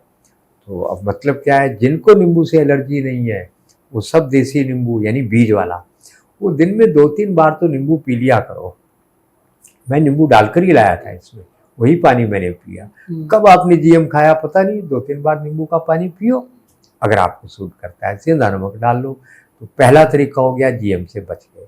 दूसरा, थोड़ा सा मेहनत करनी पड़ेगी, या तो स्वयं उगाओ जो कि संभव नहीं है, या जो उगाने वाला किसान है उसको जैसे घर का डॉक्टर होता है, प्लम्बर होता है, वो होता है, एक आपका पारिवारिक किसान भी ढूंढ लो और उसको बोलो भाई देसी गाय का दूध दे दे और देसी सब्जियां उगाकर बिना केमिकल के दे दे, तो रेट 2 रुपए 5 रुपए जो ज्यादा लेना है ले ले। तो ब्लड प्रेशर, डायबिटीज को लेकर मैनेजमेंट कैसे हो? आपने बताया कि सुबह उठकर चाहे वो चाय हो, आपके जो तकिया जो आप इस्तेमाल करते हैं, जो चादर इस्तेमाल करते हैं, जो घर की दीवारों पे हमने पुताई की हुई है, वो सब हानिकारक है। तो सरल कुछ उपाय बताइए कि हम करें क्या? देखिए, एकदम तो मैं समझता हूँ सब कुछ बदल नहीं सकते जी। तो अभी आप एक शुरुआत में ये करिए कि जितनी बीमारियां हैं इन सब की जड़ में है अम्ल, पित्त यानी हाइपर एसिडिटी। आपके गठिया है, ब्लॉकेज है, आप हैरान होंगे ब्लॉकेज किससे है? एसिडिटी से। एसिडिटी खत्म कर दो, ब्लॉकेज खुल जाएगी। आपका गठिया है, आपके ट्यूमर बन रहे हैं, पीसीओडी हो रहा है, कैंसर बन रहा है, ये सब किसके कारण है? क्योंकि आपके पेट में एसिडिटी है। लीकी गट क्या है? लीकी गट भी क्या है? आपके पेट में एसिडिटी है, छोटे छोटे उसमें जो है वो अल्सर बन गए, घाव हो गए आपके, जो म्यूकस मेम्ब्रेन है आंत में वो बन गए, तो आपके अंदर फिर जहर जाने लगा। सबका समाधान क्या है? एसिडिटी खत्म करो। कैसे करो? पहला काम ये, सब ये कॉफी चाय वाय सब जो है चीजें एकदम बंद, और मीठा सोडा आधा चम्मच कांच के गिलास में डालो और रोज पी जाओ। 10 दिन से ज्यादा नहीं पीना। अगर आपका वजन जो है 60 किलो या इससे ऊपर है तो 1 चम्मच ले लो। क्या होगा? कैंसर की गांठें एकदम बढ़ने से रुक जाएंगी, कम होने लग जाएंगी। किससे? ये बहुत तेज एल्कलाइन है। कैंसर क्या है? बहुत तेज एसिड है। जोड़ों की दर्द, ब्लॉकेज सब कम हो जाएगी। तो ये आप 10 दिन से ज्यादा नहीं करना। अगर किसी की कोई दवा चल रही हो हाइपरटेंशन की, डायबिटीज की, तो उसके साथ ये मीठा सोडा लिया जा डॉक्टर सकता से है? सलाह करके ले लो, हानिकारक तो है नहीं। अब मीठा सोडा जो है आपके कितनी बेकरी आइटम में डाला होता है, हम्म, आप डॉक्टर से पूछ के खाते हैं क्या उसको? नहीं, घर में आप इतना कुछ खमीर बनाने के लिए मीठा सोडा डालते हो कि पर नहीं हम तो डालते? अब वैद्य से पूछ रहे हैं। नहीं, मैं समाधान बता रहा हूँ ना, ये जी। करते हैं कि नहीं। मैं भी आपके सवाल से मेरे भी मन में आया, तो मैं अपने आप को सेटिस्फाई कर रहा हूँ आपके साथ साथ। वो भी तुम ले रहे हैं, डॉक्टर से सलाह की जरूरत है क्या इसके लिए? तो हमारा आहार का एक हिस्सा है। 10 दिन से ज्यादा क्यों नहीं लेना? लगातार लेने से आंतें कमजोर पड़ने लगती हैं। इसलिए 10-20 दिन का गैप। अच्छा, तो 10-20 दिन का गैप देने के बाद फिर शुरू किया जा सकता है पीना? 2-3 महीने के बाद फिर ले लो। और इमरजेंसी में कोई बहुत एसिडिटी है तो वो तो अच्छा नहीं है, तुरंत। और दूसरा, पानी पीकर निकालने का अगर अभ्यास हो, कुंजल क्रिया बोलते हैं योग में इसको, निकाल दो एसिड। अगर हम थायराइड की बात करें, महिलाओं में मासिक धर्म या जैसे अभी आपने पीसीओडी का जिक्र किया, ये भी काफ़ी ज़्यादा प्रेवलेंट हो गई हैं आज के समय में। इनसे निजात पाने के लिए क्या किया जा सकता है और कहाँ पे गलतियाँ हो रही हैं जिसकी वजह से ये ज़्यादा हो गई हैं? देखिए, मैं आपको ये जो बीमारी है ये और भी जो 25-50-100 बीमारी है सबके लिए एक सरल उपाय है, बहुत लोग कर रहे हैं आजकल। सुबह आप हरे पत्तों का रस ले लो, जी।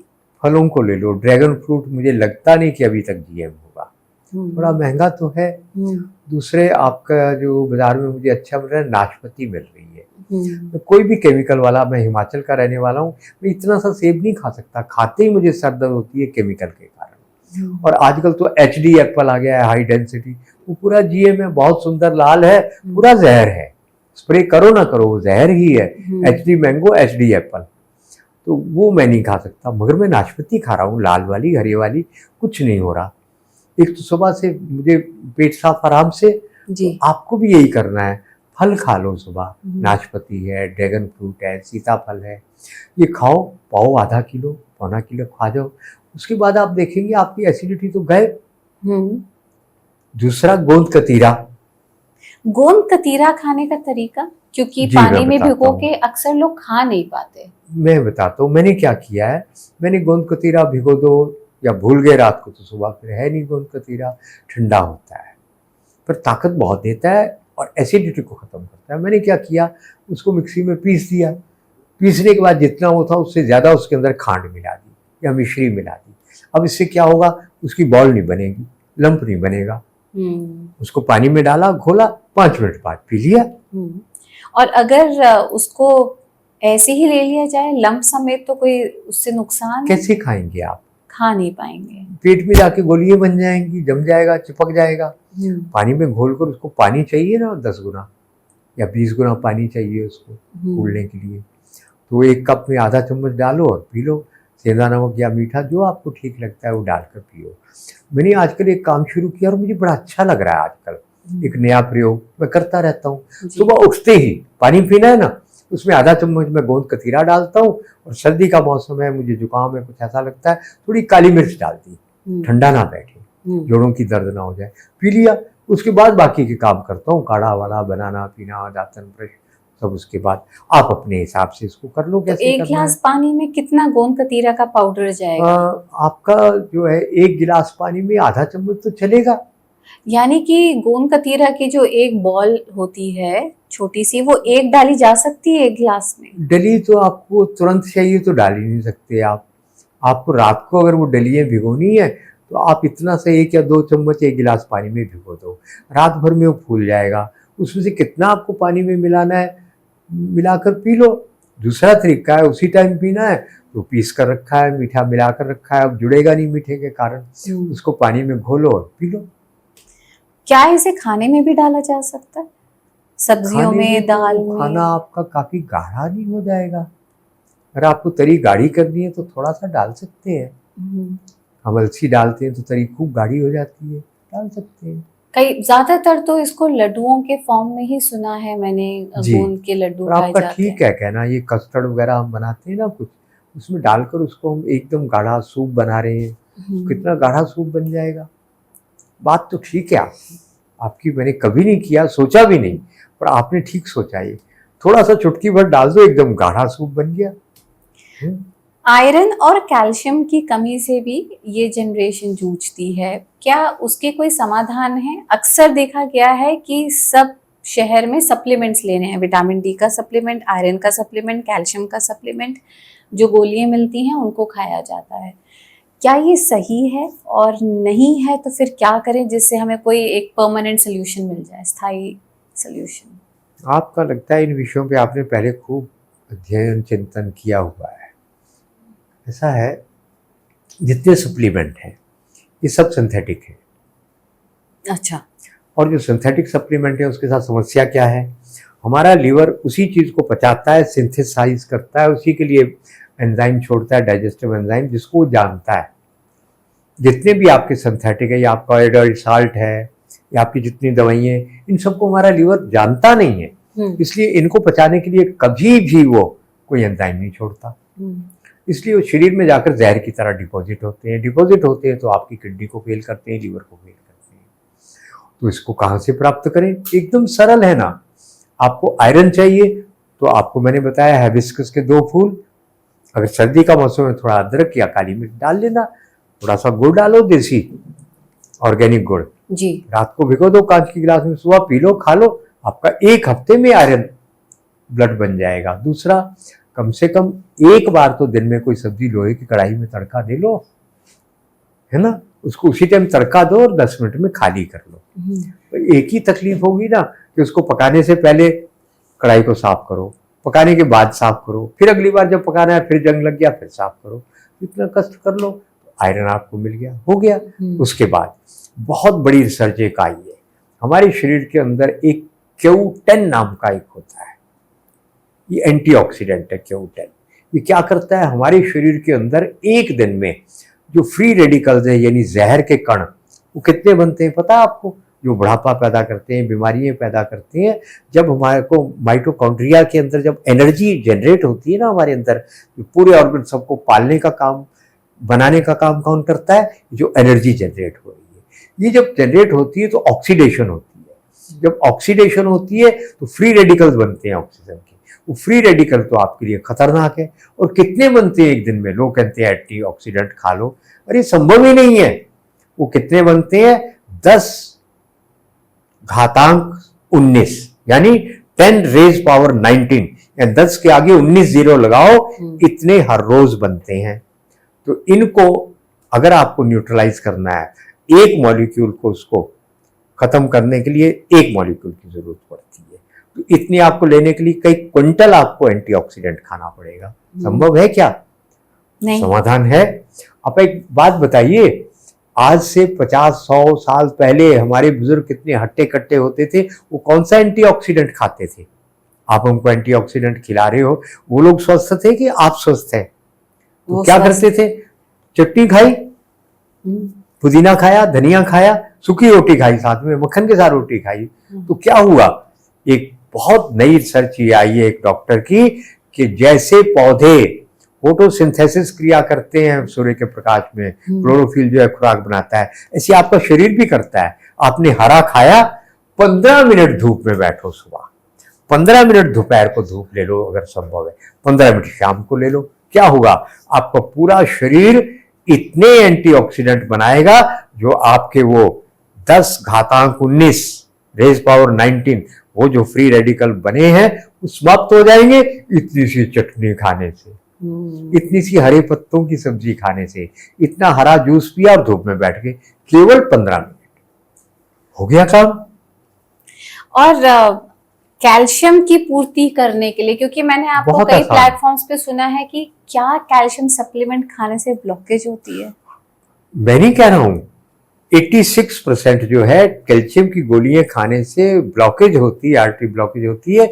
ये अंतरराष्ट्रीय स्तर के ऊपर शोध पत्र कई छप चुके हैं। पर डॉक्टर्स आज भी प्रिस्क्राइब कर रहे हैं। देखिए, बुरा मत मानिए, मैं डॉक्टरों से भी निवेदन करूंगा, बुरा मत मानना भाई, आप भारत के डॉक्टर हैं, भारत के हित में काम करो। आपको भी पता है कि कैल्शियम खतरनाक है, डायबिटीज की गोली आदमी को मार देगी जल्दी से, है ना, जल्दी मर जाएगा वो। तो फिर हड्डियां मजबूत कैसे करें? कैल्शियम कहाँ से? बहुत आसान है, एक तरीका, 1 2 3 ठीक है, थाइमस ग्लैंड एक्टिवेट हो जाएगा, कैल्शियम बन जाएगा। 1 2 3, पहला काम, 3 से ज्यादा मत करना, ज्यादा कैल्शियम बन जाएगा। दूसरा, पनवाड़ी के पास जाना और वहां जाकर उससे जो तंबाकू के साथ चूना खाते हैं, एक पैकेट 10 रुपए का 20 रुपए का लाओ, गेहूं के दाने के 2 दाने के बराबर अपनी दाल सब्जी में डालकर खाओ। मेरे पास सैकड़ों रोगी ऐसे हैं जो कहते हैं मेरी तो बैजी घुटने की दर्द चली गई, मेरी कमर की दर्द 15 दिन में चली गई। तो क्या ये रोज खाना है? 5-6 महीने खा लो, फिर छोड़ दें, फिर छोड़ दीजिए, फिर वापस शुरू करें, फिर 2-4-6 महीने के बाद फिर शुरू करना हो कर लो। तो ये शरीर में जाकर तुरंत एसिमिलेट होता है। और विटामिन डी के लिए क्या डी खाएं? के लिए आपको धूप में तो कहा 15 मिनट बैठो, आपके पास कभी कभी होता है 10-5 दिन टाइम नहीं है, धूप कोई समस्या है, एक लकड़ी के पटरे के ऊपर एक बोतल में, कांच की बोतल में पानी डालो, ऊपर से 3 उंगल खाली रखना, धूप में रखो, दिन भर धूप में रहने दो, शाम को उस पानी को पी लो, आ गया विटामिन डी। कितना सरल है। और डी नहीं आया, दर्जन भर उसके अंदर मिनरल विटामिन और पैदा हो गए। ये सारी सृष्टि सूरज से चलती है और एक अंतरराष्ट्रीय षड्यंत्र है लोगों को सूर्य के प्रकाश से दूर करने का। सनरे से आपका स्किन, किसी को स्किन कैंसर नहीं होता है, ये इंटरनेशनल गेम है कि लोगों को सनलाइट से दूर करो, नहीं तो मरेगा कोई नहीं, बीमार नहीं होगा। अगर आप सूर्य के प्रकाश को सहने योग्य शरीर पर लेते हैं, कैंसर ठीक हुआ है सूर्य के प्रकाश से, टीबी ठीक हुई है सूर्य के प्रकाश से। तो हमें ये बता दें कि एक आम इंसान के आम जीवन में उसकी डाइट और उसकी दिनचर्या क्या होनी चाहिए। हम सुबह से लेकर रात तक क्या खाएं, कितना खाएं, क्या गलतियां कर रहे हैं हम जो नहीं करनी पहली चाहिए? बात तो ना खाएं तो आप ज्यादा स्वस्थ रहेंगे, ठीक, बिल्कुल बंद नहीं करना है। सुबह आपने फल सब्जियां इत्यादि ले ली जी, कितनी ले ली, तो एक डॉक्टर कहता है उसकी सारी बातें तो ठीक नहीं, वो शाम को भी फल और सब्जियां खिलाता है, उससे लोग जल्दी मरते हैं, बीमार होते हैं। शाम को वो ऑटो जो है ना, शाम को फल सब्जियां वात बढ़ा देती हैं। सलाद दही ये सब शाम को जो खाएगा वो भयंकर रूप से बीमार पड़ेगा।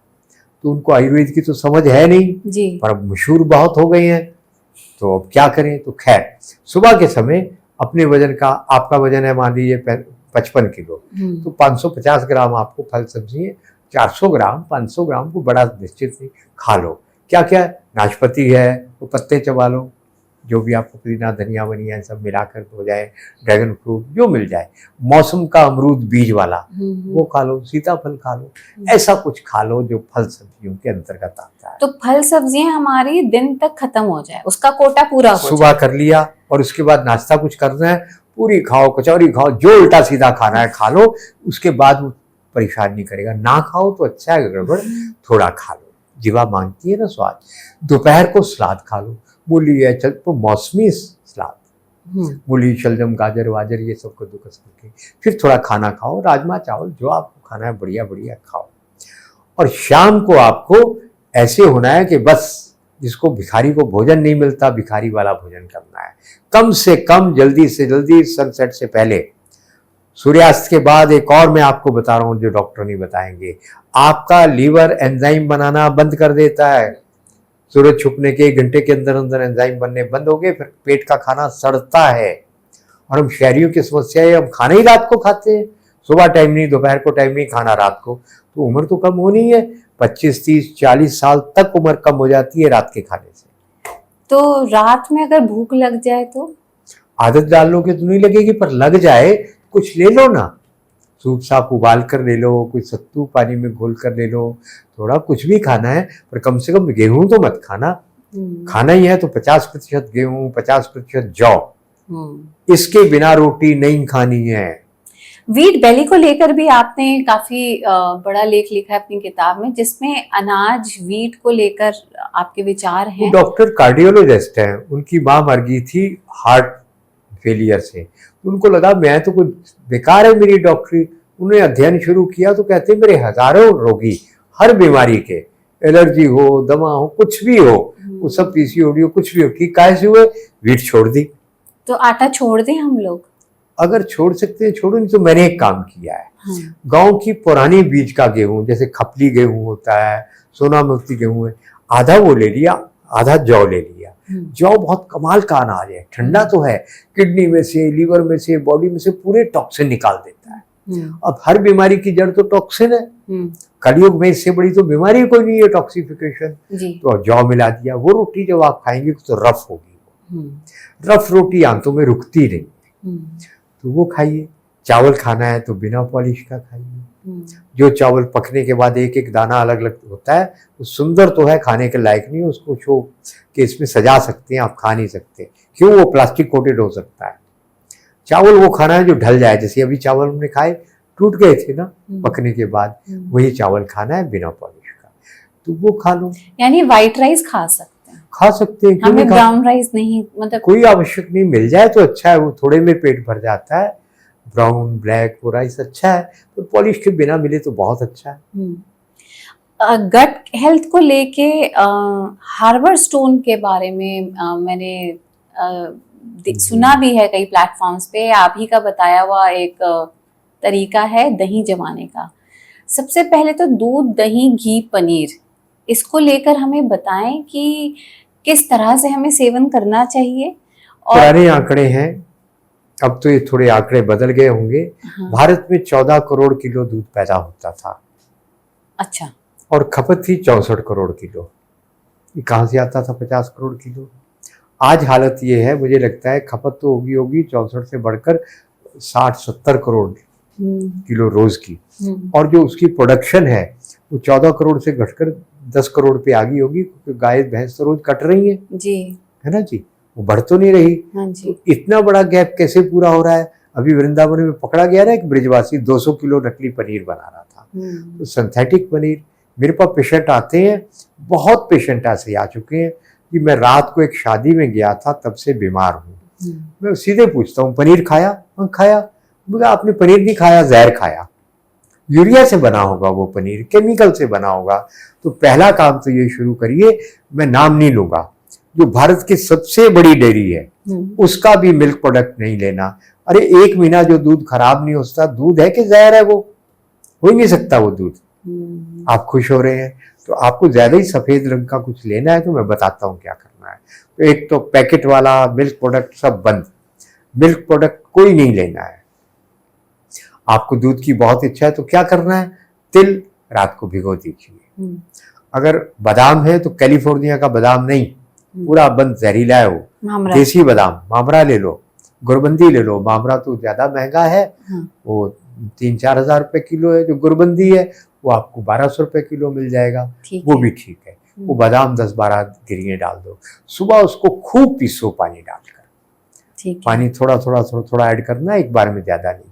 और पीसते पीसते उसको देख लो आपको उसकी कितना गाढ़ा चाहिए, उतना गाढ़ा लेकर उसको पतीले में उबाल लो, लोहे में, पीतल में। लगातार लकड़ी की कड़छी से, पीतल से चलाते रहो, नीचे ना लगे, ये तो बदबू आएगी। जब उबल गया उसको रख लो, 24 घंटे के लिए आपका दूध का काम हो गया। उससे आप पनीर भी बना सकते हो, आप उसका जो है वो मिठाइयाँ भी बना सकते हो, खोया वोया जो मर्जी बना लो, दही जमा सकते हो, सब कुछ हो जाएगा। क्यों नकली लेना है? या बकरी का दूध लो, भैंस का दूध लो, या देसी गाय का दूध लो। विदेशी गाय का दूध बहुत जहरीला है। तो देसी गाय, बकरी और भैंस ये कहाँ मिलेंगे? मतलब शहरों में हम किसी गौशाला में जाएं, वहां से दूध लाएं? दिल्ली में बहुत सी गौशालाएं हैं जी। नोएडा में मुझे 100 रुपए लीटर दूध मिलता है, आज सुना है आजकल 125 हो गया है। तो जहर खाने से अच्छा है कि किलो दूध ना लो, पाव भर ले लो। जी जी जी। लेकिन जो पैक्ड मिल्क है, पैकेट में बंद दूध होने की संभावना नहीं है। बाहर से दूध विदेशी गौओं का सुखाकर दिल्ली की मदर डेयरी मंगा रही है जी, वो बाहर का दूध वो लाकर 70%, 80% मिला रहे हैं, वो दूध आपको सप्लाई कर रहे हैं। वो अच्छा कैसे होगा? और दही जमाना है घर में तो हार्बर स्टोन का इस्तेमाल करें। एक हार्बर स्टोन होता है जी, हमारे एक और है। ये बहुत चीजें आज इकट्ठी हो गई, किसी एक पे हम टिक नहीं पाए, पर कोई बात नहीं, एक मोटा मोटा आइडिया हो गया। इसको पूरा यदि सीखना हो तो आप ये प्रोग्राम तो करते रहिए। 6 दिन का कोर्स रखिए, प्रतिदिन 3 घंटे बैठना, और फ्री में नहीं कराना, कुछ निश्चित उनसे फीस लीजिए, और ऑनलाइन या सामने बैठकर करेंगे तो और ज्यादा फायदा होगा। 3 घंटे आओ, 6 दिन तक रोज, आपको इसका विशेषज्ञ तब आप बनेंगे। तो हार्बर स्टोन एक ऐसा है, दही के अंदर 14 से 16 बैक्टीरिया है। हार्बर स्टोन ऐसा है, उसके ऊपर जो है काफ़ी ज़्यादा कंट्रोवर्सी हो गई थी। जिनकी ये रिसर्च है उन्होंने कहा भी हमारा तो ये पब्लिश भी नहीं हुआ, आपने बता दिया। मुझे पता नहीं था। 3-3.5 से ज़्यादा उसमें जीवाणु मिले हैं। तो अगर वो उसका रेट जो है कई गुना बढ़ गया अब हमारे पॉडकास्ट के बाद।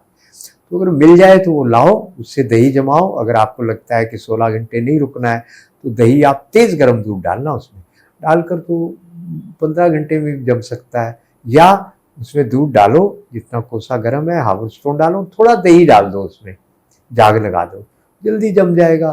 तो उसके अंदर जो हज़ारों बैक्टीरिया पैदा होंगे उस दही को खाने के बाद कई बीमारियाँ ठीक हो गई, जोड़ों की दर्द ठीक होगी, इंडाइजेशन ठीक हो गया, गैस्ट्रिक प्रॉब्लम ठीक हो गई। तो ये सब कर लो। मैंने सुना है कि डायबिटीज और शुगर भी डायबिटीज भी संतुलित हो ठीक हुई है जाती है। कईयों की। सीड्स को लेकर और ड्राई फ्रूट्स को लेकर ये मुझे नहीं पता भ्रम है कि नहीं है, लेकिन कई जगह अब ये कहा जाने लगा है कि आप पंपकिन सीड है, अलसी है, ये ना खाएं, बादाम, अखरोट और काजू नहीं खाना चाहिए। पहले तो हमें ये बताइए ये खाना है कि नहीं खाना है। शरीर हमारा लुब्रिकेशन के बिना कोई भी मशीनरी दुनिया की नहीं चलती है। हमको डॉक्टर बता रहे हैं हार्ट प्रॉब्लम है, घी खाना बंद कर दो, तेल खाना बंद कर दो। शरीर कैसे चलेगा? इसको तो फैट तो चाहिए ना। फैट के बिना हमारा जो Q10 है ये तो फैट सोल्यूबल है। हम दवाइयाँ स्टैटिन नाम की जितनी भी दवाइयाँ हैं जो कोलेस्ट्रॉल के लिए देते हैं, ये ब्रेन में फैट को जाने से रोक देती हैं। और जो वहाँ जाने से रोकती हैं तो Q10 तो ब्रेन में पहुँचेगा नहीं, तो ब्रेन सेल रिपेयर ही नहीं होंगे। इतना खतरनाक मामला है ये। तो स्टैटिन कैटेगरी की दवाई तो कोई लेनी नहीं चाहिए जो कोलेस्ट्रॉल के लिए कहते हैं। तो हमको क्या करना है? फैट तो हर हालत में लेना है। देसी गाय का घी खाने से आज तक कोई मोटा नहीं हुआ, किसी की बॉडी में LDL बैड कोलेस्ट्रॉल कभी नहीं बना, एक भी एविडेंस नहीं है ऐसा। अब जितना बचता है उतना खाओ, नंबर 1। नंबर 2, बादाम एक ऐसी चीज़ है जो स्ट्रेस हार्मोन से लड़ने के लिए जो हार्मोन की ज़रूरत है वो बादाम बनाता है, बेसिक हार्मोन। तो वो हमको चाहिए हर हालत में। जो देसी बादाम है वो ब्रेन के लिए बहुत बड़ा टॉनिक है, वो चाहिए अपने को। डाइजेशन खराब हो तो नहीं लेना है, पर डाइजेशन ठीक है तो ये लेना है ना। क्या भीगा हुआ ही ड्राई फ्रूट खाना? भीगा हुआ ही ज़्यादा अच्छा है, क्योंकि उसके छिलके में कुछ टॉक्सिन होती है बादाम में। अच्छा। कितना हमारे पूर्वज समझदार थे। भिगोना, छिलका उतारना, फेंक देना और फिर उसको खाना, उसकी गर्मी निकल गई। अखरोट गर्म चीज़ है और ब्रेन के लिए कितना बड़ा टॉनिक है, उससे बड़ा टॉनिक शायद दुनिया में कोई नहीं है। आपने अखरोट को तोड़कर देखा, बिल्कुल ब्रेन जैसी उसकी शक्ल है। वो ब्रेन जैसी शक्ल कहती है कि वो ब्रेन टॉनिक है बहुत बड़ा। इसके जो ऑयल्स हैं, जो सब चीज़ें, वो बहुत बड़ा टॉनिक है। तो क्या करना? भिगो देना। भिगोने से क्या हुआ? गर्मी निकल गई, तो छिलका उतारने की ज़रूरत नहीं है, उसको खा लो। गर्मियों भी 1 या 2 बादाम या 3 तब खा सकते हैं अगर आपको हाइपर एसिडिटी नहीं है। एसिडिटी के पेशेंट है तो कैसे पचेगा? ज़रूर लेना चाहिए। उसके लिए हमें मीठा सोडा पीना है। मीठा सोडा है। और फिर अगर आपका पेट, जब आप नाशपाती खाएंगे पेट अच्छे से साफ होगा। कॉफ़ी बंद कर दी, चाय बंद कर दी, रिफाइंड तेल जो बहुत खतरनाक है, एसिडिटी बढ़ाना। चाय को लेकर आपने एक जगह जिक्र किया हुआ है कि चाय की पत्ती, जैसे पत्ती, अगर दाना नहीं, अगर पत्ती मिलती है तो उसको हम उबाल के पी सकते हैं। हमने अभी जब मैं मंडी में रहा तो हमने हर रोज़ चाय पी, मेरी अपनी चाय थी। उसको पीने के बाद पता क्या कमाल होता था? डकार आता था, एसिड रिलीज होता था, गैस रिलीज होती थी, खाना पच जाता था और फिल्ट्रेशन किडनी की बढ़ती है उससे निश्चित रूप से। वो बिना किसी प्रोसेसिंग के, केमिकल प्रोसेसिंग की बनी हुई पत्ती है। वो अगर मिल जाए, बाजार में नहीं है, बाजार में जितनी लीफ टी है सबको प्रोसेस किया है केमिकल से। अच्छा। उसका फ्लेवर ही अलग है, बड़ा प्लीजेंट फ्लेवर है। इस पत्ती को मैं सूंघता हूँ, सूंघते ही पता लगता है कि केमिकल है। अगर वो मिल जाए तो पी सकते हैं, पर मेरे जैसे लोगों को नहीं पीना चाहिए क्योंकि फैट की दुश्मन है। अच्छा। तो मैं क्या करता हूँ, आधा चम्मच घी डाल देता हूँ, गाय का घी 200 ग्राम साथ रखता हूँ, फैट भी मिल गया बस, या 1 बादाम डाल दिया। ब्लैक कॉफी पी सकते हैं? अगर आपको जल्दी दुनिया से जाना है तो दूध वाली की जगह ब्लैक पी लो, क्योंकि उसके अंदर जितने केमिकल टॉक्सिन्स हैं, कैफीन है, वो आपको कई गुना ज़्यादा नुकसान करेगी। कॉफ़ी थोड़ी देर के लिए, आपने कहीं महीना 2 महीने 6 महीने में पी ली तो कोई बात नहीं, बिना दूध के। दूध तो खराब ही है, पर अगर आप रेगुलर पी रहे हैं तो आपके नर्वस सिस्टम को तो डैमेज करेगी करेगी वो। तो उसके लिए आपने हमें पहले ही बता दी है कि किस तरह से हम घर में। मैंने बताया ना आपको, हाँ। शंख पुष्पी है, ब्रह्मी है, जटामासी है, ये मौलिक 3 चीजें हैं। इसमें और जो जोड़ना है सो जोड़। जीवन शक्ति को बढ़ाने के लिए 5 चीजें जो हम करें, 10 भी हो सकती हैं, मुझे नहीं पता, पर जो आपको लगता है कि मूल रूप से हमें रोज करनी चाहिए या नहीं करनी चाहिए। जी, जिससे केवल हम 5 चीजें। नहीं, आप हाँ, 10 भी बता ठीक है। सकते हैं। चलिए, पहली बात ये, हमारा पूरा शरीर, हमारे आसपास के ग्रह नक्षत्र, सब कुछ थॉट प्रोसेस से संचालित होते हैं। हार्मोनल सेक्रेशन भी थॉट प्रोसेस से होती है। मैं आपको इसका एक जादू दिखाऊं? हाँ जी। हार्मोनल सेक्रेशन का मिरेकल जी। दिखाएं? आप दोनों हाथ ऐसे करें, है ना? मैं हाथ दबाऊंगा, आपको रोकना है। मुझे उम्मीद है आप मेरे रिजस्ट कर लेंगे। मैं दबा रहा हूं। हाँ, ठीक है। अब आप ये बोलिए मेरे बारे में, आप बहुत बेकार आदमी हैं। एक बार बोलिए तो एक्सपेरिमेंट है। झूठ मूठ को बोलिए, सच को मत बोलना। आप बोलिए आप बिल्कुल बेकार हैं। मेरे को कहना जरूरी है। अच्छा, मत कहिए, आप कहिए सारी दुनिया एकदम बेकार है।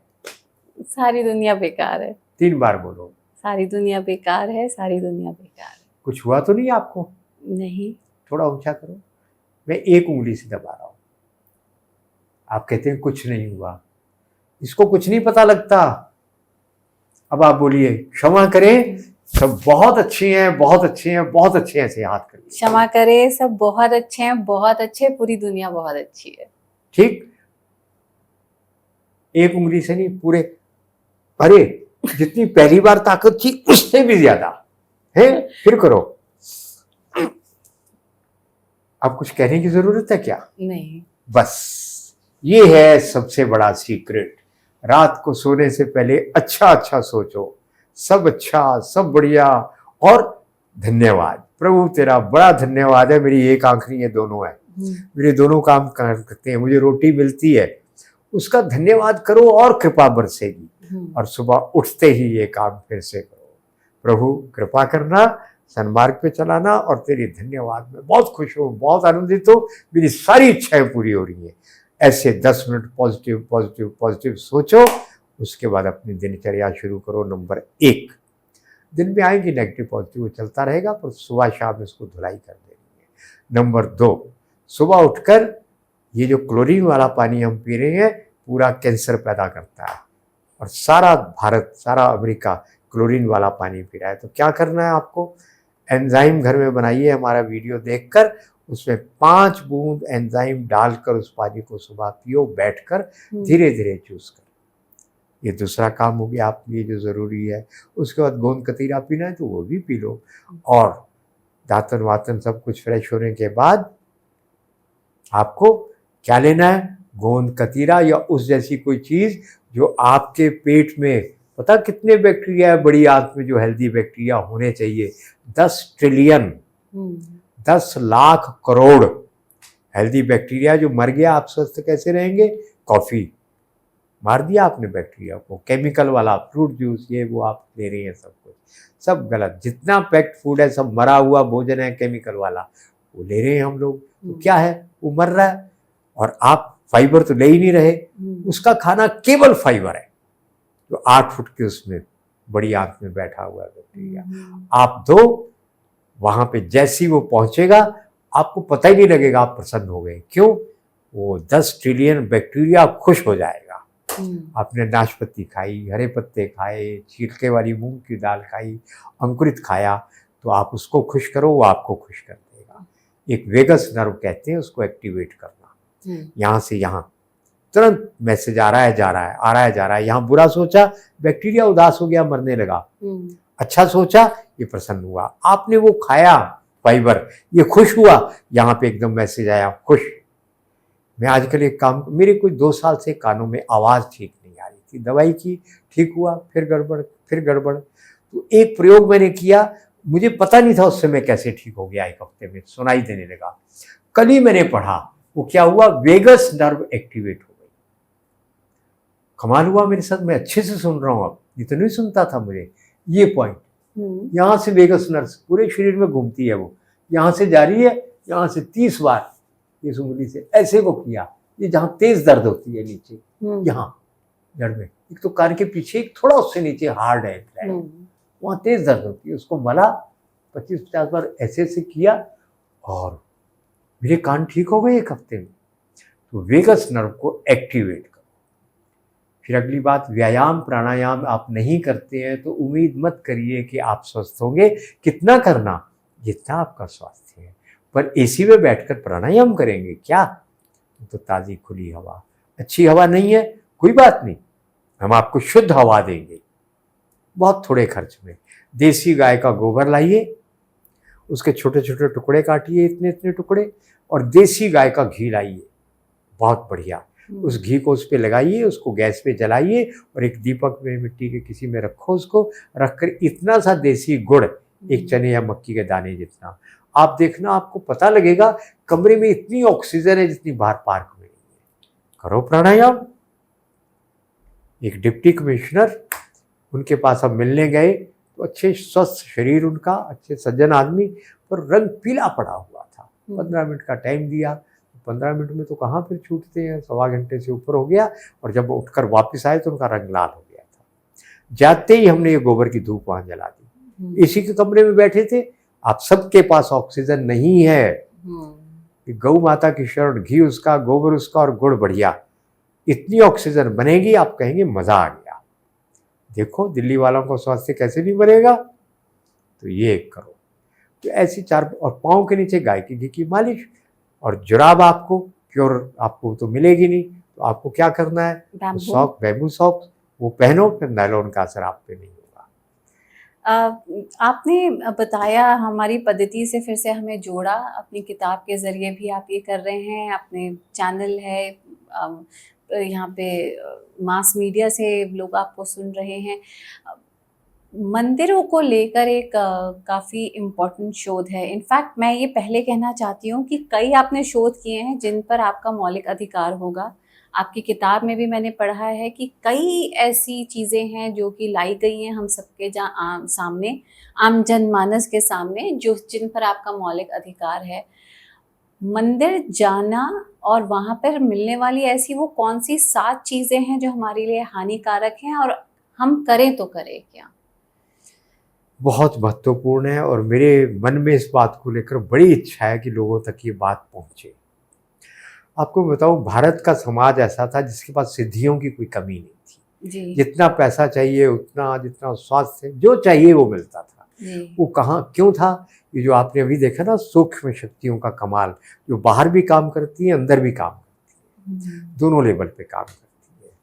तो हम जानते थे उनको कैसे एक्टिवेट करना है, इसलिए हमारा इतिहास तो हमारा है नहीं जी। ये तो देश के दुश्मनों के द्वारा, देश के दुश्मनों का लिखा हुआ इतिहास है, जो हमको ये क्या क्या पढ़ाया जा रहा है कि तुम्हारा इतिहास है। इसमें कुछ परिवर्तन वर्तमान सरकार ने किया, पर अभी बहुत काम बाकी है। तो हमारे लोग कैसे कैसे थे, केवल बाबा दीप सिंह नहीं, हजारों लाखों लोग थे जो सर कटने के बाद भी घंटों दिन भर युद्ध करते थे, 8-8-10 घंटे। तो उन्होंने क्या किया, हमारे दुश्मनों ने इनके ऊपर शराब छिड़क दो, तुरंत गिर गए। और जिन योद्धाओं की ये सिद्धि थी उनको शराब का आदी बना दिया। ठीक यही हमारे साथ किया है। कोई समाज अपने ऊर्जा केंद्रों के बिना जीवित नहीं रह सकता है, एकजुट नहीं रह सकता है। वो केंद्र कहाँ है हमारे? वो हमारे मंदिर है जी। और मंदिर हमारे हैं, और इतने ज़बरदस्त मंदिर हैं। अभी तमिलनाडु का आया हुआ था, 5 लाख किलो सोना वहाँ की सरकार ने एफिडेविट दिया है कि हमने मंदिरों से लिया है। पूरे भारत से कितना लिया होगा? 5 लाख किलो सोने का मतलब है 5 लाख करोड़ का सोना। कितना बड़ा अमाउंट है। इससे 5 लाख करोड़ के सोने का मतलब होता है भारत की सारी सड़कें आप सोने की बना सकते हैं, इतना सोना होता है। वो सब गायब, और उसका अकाउंट नहीं है कहाँ है वो सोना। तो इस तरह को जो सब मंदिरों को लूट रहे हैं, तो मुझे तो ये लगता है डकैती हो रही है। एक और मैं आयाम पे डायमेंशन की बात कर रहा हूँ। भारत के मंदिरों को औरंगजेब के टाइम में हम लोगों को, सनातनियों को, इतना नहीं लूटा गया जितना पिछले अब 70 साल में लूटा जा रहा है। करोड़ों करोड़ों अरबों रुपए का सोना गायब मंदिरों का, और उसके ऊपर आज तक ऑडिट नहीं हुआ है। जिस भी मंदिर से, सरकारी मंदिर जो कब्जे में है, ऑडिट क्यों नहीं होता जी? वहाँ हर चीज़ का 10 लाख रुपए का, 5 लाख का भी कोई काम हो तो ऑडिट होता है। आप हमारा ऑडिट ही नहीं करते, मुफ्त का माल समझा हुआ है। तो ये बहुत बड़ा अत्याचार है। एक तो ये बात है। दूसरा, हमारी ऊर्जा के जो केंद्र हैं बहुत गुप्त षड्यंत्र हैं। उन ऊर्जा के केंद्रों से हम ऊर्जा, उत्साह और देव कृपा प्राप्त ना कर सकें, इसके लिए बहुत बड़ा गुप्त षड्यंत्र चल रहा है। वो कैसे कैसे चल रहा है मैं बताता हूँ। हम तिलक लगाते हैं जी। मेरे पास अभी साथ नहीं है तिलक, नहीं तो मैंने देखा है तिलक लगाओ, अभी आपका दिमाग रिलैक्स हो जाएगा और आपके शरीर में इतनी ताकत हो जाएगी, आप 10 किलो वजन उठा सकते हैं, 12 या 15 किलो वजन उठा लेंगे आप उसी टाइम। मैं आपके कैमरे के आगे करके दिखा दूंगा, आज मैं उस तैयारी से नहीं आया। तो वो तिलक जिसके कारण हमारा पूरा पिट्यूटरी ग्लैंड, पूरा सिस्टम एक्टिवेट होता था, हमारा ओज तेज बढ़ता था, हमारी सम्मोहन शक्ति पैदा होती थी हमारे अंदर, वो सब होता था। वो तिलक जहरीला है। उस तिलक को लगाने के बाद सर दर्द होती है, हम बीमार होते हैं। केमिकल से बना हुआ तिलक है, लाल रंग का हो चाहे क्रीम कलर का, सब पीले रंग का हो, सब केमिकल से बना हुआ है। मेरे साथ एक व्यक्ति चंबे में 2-3 लोग गए हुए थे, वहां मंदिर में मैंने बताया, उन्होंने कहा तिलक लगाने के बाद मुझे सर दर्द हो रही है। तो आपको ये तिलक नहीं लगाना है। आप कहेंगे तिलक कहाँ से लाएं? मैं अभी बता देता हूँ। बनाओ शुद्ध हल्दी, घर की पिसी हुई, बाजार की हल्दी नहीं लानी पीसने को, किसान से लानी हल्दी है। हल्दी को डाई किया हुआ है, गांठों को डाई कर दिया। तो हल्दी की गांठ को भी घर पे नहीं पीस सकते आप। किसान से हल्दी लो, वो लेकर आप पीस लो, वो थोड़ी ब्राउनिश पे होती है, वो पीस कर उसका पाउडर बनाओ, बढ़िया पाउडर। बनाने के बाद उसमें 1 कटोरी 100 ग्राम अगर है तो उसमें लगभग 3 ग्राम आप एक छोटा चम्मच पीस कर सुहागा, बोरेक्स, कच्चा सुहागा, वो डाल दो। उसके बाद उसमें आप जो चूना होता है ना तंबाकू के साथ खाने वाला, छोटा चम्मच 5 ग्राम चूना डाल दो। हाथ में दस्ताने पहनकर ग्लोव्स, उसको मसलो, मसल कर उसमें इतना नींबू का रस निचोड़ो जिससे वो गीला हो जाए। अब कांच की, चीनी मिट्टी की, सेरामिक की प्लेट में उसको छाया में फैलाकर पंखे के नीचे सुखा दो। बढ़िया ब्राउन लाल रंग का सिंदूर बन गया। लगाने के बाद आपको पता लगेगा कि तिलक लगाते ही एनर्जी आई, हमारा दिमाग विश्राम, रिलैक्स हुआ। वो तिलक लगाओ, पहला समाधान हो गया। नंबर 2, आपकी जो धूप अगरबत्ती आप धुनी दे रहे हैं देवी देवताओं को जी, धूप थोड़ी दे रहे हैं आप, वो आपको छोड़कर जा चुके हैं। उस मंदिर में कहाँ होंगे जहाँ पे जो केमिकल दुनिया भर में प्रतिबंधित हैं, जहरीले केमिकल, उसी से आपकी धूप बनी है, उसी से आपकी अगरबत्ती बनी है। और या फिर टायरसोल का पाउडर भी पड़ा है आपकी धूप में। तो इतना खराब उसमें जो सब जहर डले हुए हैं, उस धूप को आप मंदिर में बनाएंगे, उसमें देवी देवता रहेंगे क्यों आपके? तो कभी के छोड़कर चले गए होंगे, ऐसा मुझे लगता है। और धूप की गंध के कारण मेरे मित्र बोलते हैं जब अगरबत्ती भी जलती है तो बदबू के कारण सर दर्द होती है। पंडित को समझ नहीं आ रहा है ये बात।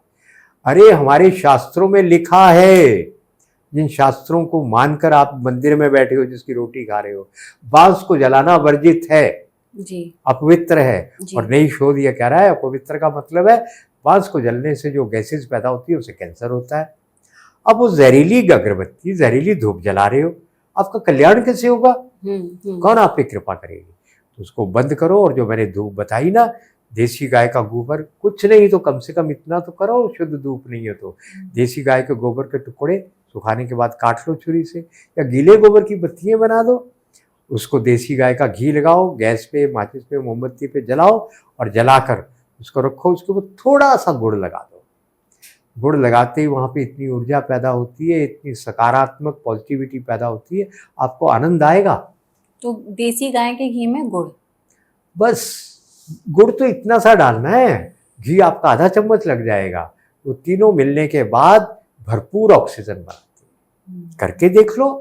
आप कहेंगे कौन सा रिसर्च पेपर क्या है? नहीं है, गायब होते हैं ऐसे रिसर्च पेपर, कौन बताएगा हमें? आप करके देखो क्या हुआ। और उसके बाद वो भस्म जो बची, खांसी, जुकाम, बुखार, इतनी सी पुराने गुड़ के साथ या शहद के साथ चटाओ, देखो 50, 60, 70, 80% लाभ आएगा उसी समय। और तिलक लगाओ तो एनर्जी से भर जाओगे उसी भस्म की। तो तिलक हो गया, धूप हो गई, हो गया। और बाकी कौन सी वो बची? 5 तीसरी चीज, आप, हमारे शास्त्रों में लिखा है, आप सही आसन के ऊपर बैठकर साधना करेंगे तो आपको सिद्धि प्राप्त होगी जी। आपको एक भी सिद्धि प्राप्त नहीं होती। आप जाप किए जा रहे हैं, पूरे जीवन निकाल दिया आपने जाप करते करते, पूजा करते करते, फल नहीं मिला, ना मिलेगा भी नहीं। मैं श्राप नहीं दे रहा हूँ, मैं तथ्य बता रहा हूँ। क्यों? हमारा शास्त्र बोलता है सूती आसन के ऊपर बैठकर साधना करोगे तो फल नहीं मिलेगा। सूती आसन पे आसन करो, प्राणायाम करो, सो जाओ, विश्राम करो, सब कुछ करो, बैठो, मगर साधना नहीं कर सकते हैं। आप तो सूती से भी कहीं घटिया आसन पे बैठे हो, नायलॉन पे बैठे हो, प्लास्टिक पे बैठे हो, फोम पे बैठे हो, उस पे बैठ के साधना कर रहे हो। जितनी साधना पुरानी है वो भी समाप्त। और योगा मैट के नाम पर क्या मतलब, क्षमा करें, एक ही शब्द आता है मुंह में, मूर्खताओं की कोई सीमा नहीं है हमारी। हम इतने बुद्धिमान हो गए हैं कि कदम कदम पे मूर्खताएं करने के लिए हम बाध्य हो गए हैं अपनी बुद्धिमत्ता के घमंड में। तो फिर आसन कैसा? उसके ऊपर योगा मैट बिठा रहे हैं, नायलॉन पे आप आसन कर रहे हैं, आपकी जीवनी शक्ति तो समाप्त तो हो रही है। उसके लिए कॉटन का लाओ ना दरी, उतनी चौड़ी उतनी लंबी ले आओ, उसके ऊपर आसन करो। और साधना केवल ऊनी आसन पर होती है। शुद्ध ऊन का आसन लाओ, चाहे मरीना वूल हो, चाहे भेड़ का हो, चाहे किसी तरह का हो, उसको काट लो, शॉल ले लो। दूसरा विकल्प है रेशम, 1500 रुपये मीटर है, 1 मीटर लाओ, उसको 4 फोल्ड वो करके, उसको 4 उसकी परतें बनाकर सिलाइयाँ करके ऐसे छोटा सा बन जाएगा, रखो अपने साथ, ले जाओ कहीं भी, उस पर बैठ के साधना करो। तीसरा कुशासन। तो कुशासन पे आजकल के लोग कैसे बैठेंगे, वो तो चुभता है, उस पर नहीं आप लोग बैठ सकते। और इन सब से ऊपर है गोबर का आसन। जो अघोरी सिद्धियां करने के लिए शमशान में बैठते हैं, वो क्या करते थे, क्या करते हैं, देसी गाय के गोबर का आसन बनाते हैं। रहस्य बता रहा हूं उनका मैं आपको। और अपने चारों ओर देसी गाय के गोबर की रेखा खींचते हैं। जितनी वहां पे भी तामसिक शक्तियां हैं, कीटाणु हैं, रोगाणु हैं, कितने होंगे शमशान में आपके, कोई असर नहीं करते हैं, बस गोबर से हो जाता है ये सब कुछ। तो अगर आपको इनमें से कोई आसन, कम से कम ऊनी आसन या रेशमी आसन, तो कोई समस्या नहीं है, उस पर बैठकर पूर्व को मुंह करके ये गोबर की धूप जलाकर आप एक दिन साधना करोगे, आप कहेंगे कुछ बात बनी। नशा, सरूर, एनर्जी लेवल बढ़ने लगे, समझो सिद्धि की दिशा में आप बढ़ रहे हैं। देव शक्तियों की कृपा आप पे होने लग गई है। तो ये आसन ठीक करिए। आपके सारे मंदिरों में प्लास्टिक प्लास्टिक प्लास्टिक बिछा है, आपका कल्याण कैसे होगा? उसी पे चलकर जा रहे हो, उसी पे चलकर आ रहे हो। देव प्रतिमा में अगर कोई जीवन है, वहां से ऊर्जा ली और रास्ते में प्लास्टिक पे चलते चलते सब गंवा दी। घर लेकर तो कुछ भी नहीं पहुंचे आप। ना समझी पे ना समझी हो रही है कदम कदम पे। पर मैं प्रभु की बड़ी धन्यवाद मानता हूँ, कम से कम मेरे जैसे व्यक्ति को तो ये बुद्धि दे दी जो नजर आ रहा है। और मैं इसलिए कहता हूँ मेरा जीवन तो सार्थक हो गया। और हम सबको आप ये बता भी तो रहे हैं। हाँ, वही मैं कह रहा हूँ जी, कि बार बार मेरा मन करता है मैं आपको कहूँगा बेटे मुझे सब समझ आ रहा है, आप मेरे से बहुत छोटे हैं ना, आपको बुरा तो नहीं लगेगा? नहीं बिल्कुल नहीं, मेरा तो मुझे ये प्रभु ने बड़ा सौभाग्य दिया। और मुझे लगता है मेरे प्राण अभी निकल जाएं तो भी मैं सुख से जाऊंगा, तृप्त से जाऊंगा। क्यों? बहुत काम प्रभु ने करवा दिया मेरे हाथ से, बड़े बड़े काम, करोड़ों फॉलोवर्स मिल गए, व्यूज मिल गए। और अगर और 10-20 साल जिलाना है तो कोई मेरे ऊपर कृपा नहीं, प्रभु आपको जो काम लेना है ले लो, मुझे नहीं चाहिए, मुझे तो केवल आपकी कृपा चाहिए। तो खैर आगे बढ़े जी। तो अब मंदिर के अंदर जो आप कुछ भी करते हैं विज्ञान है, समझो। अब ढोल नगाड़ा बजा रहे हैं, बजाते हैं तो उससे कुछ खास तरंगे निकलती हैं चमड़े में से। अब प्लास्टिक का ढोल बजा रहे हैं।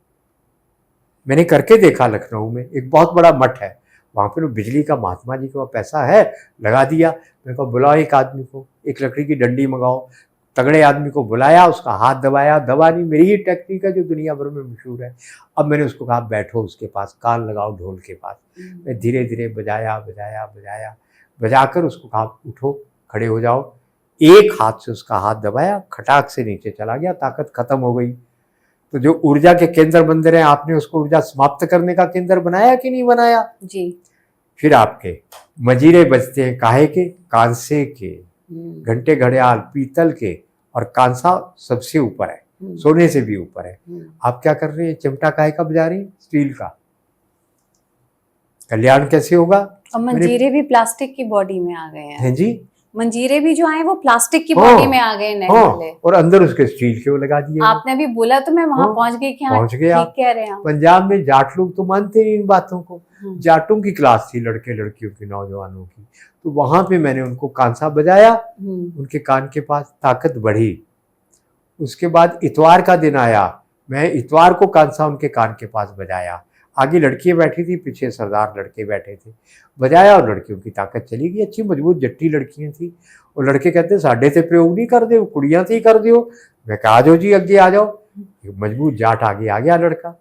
उसके कान के पास इतवार को मैंने कांसा बजाया। पहले हाथ दबाया, दो हाथ से नहीं दबा, कांसा बजाया। बजाने के बाद उसका एक हाथ से मैंने ऐसे दबाया, ताकत चली गई। हमारा पुराण बोलता है, जिसको आप मानते नहीं है, कांसे का प्रयोग रविवार को नहीं करना, उसमें खाना भी नहीं खाना। तो आप क्या कर रहे हैं, वो कांसा मंदिर में बजाना है तो बजाओ, किसी भी वार को बजाओ, वहां पे सब आपको पॉजिटिव पॉजिटिव परिणाम मिलेंगे। वो मंजीरे वो बजाओ ना, कितना अंदर को उतरती हैं आप, जब मंजीरे की आवाज आती है अनुभव आपका। ये स्टील प्लास्टिक का ढोल ये सब बजाओगे तो बर्बाद होगा कि नहीं होगा। हम अपने आप को बिना सोचे समझे कर रहे हैं, हमको पता ही नहीं विज्ञान है मंदिर, ऊर्जा का केंद्र है मंदिर, हमको समझ नहीं है। नासमझी से हम अपने आप को स्वयं बर्बाद कर रहे हैं। अब आप देखिए, मंदिरों का वास्तु भी तो कुछ होता है जी। आपको पता है कि नहीं पता कि शिवपास पिरामिड के अंदर 5000 साल पुराना शहद मिला। खाकर देखा, एकदम बढ़िया, 5000 साल पुराना, जो उसमें चूहे बिल्लियों को घिस गए, फंस गए और मर गए, कभी नहीं सड़े, सूख गए, ड्राई हो गए, सड़े नहीं आज तक। फिर वहां पे गेहूं के बीज मिले 5000 साल पुराने। आप बताओ, 5 साल पुराना गेहूं का बीज कभी उगेगा? मैं 500 साल नहीं, 5000 साल कह रहा हूं। उसको उगाया, जर्मिनेशन हुई, गेहूं उग गया। कितनी एनर्जी है, क्या है वो? केवल शेप, आकृति। उस आकृति में इतना दम है। आपके मंदिर कैसे होते हैं? या तो पिरामिड के आकार के होते हैं या गोल गुंबद होता है। ये अरब से नहीं आया, यहां से अरब में गए हैं ये। उनके पास क्या था? उनको तो कुछ बनाने नहीं आता था, तो एकदम जंगली बेचारे लोग थे, पिछड़े हुए।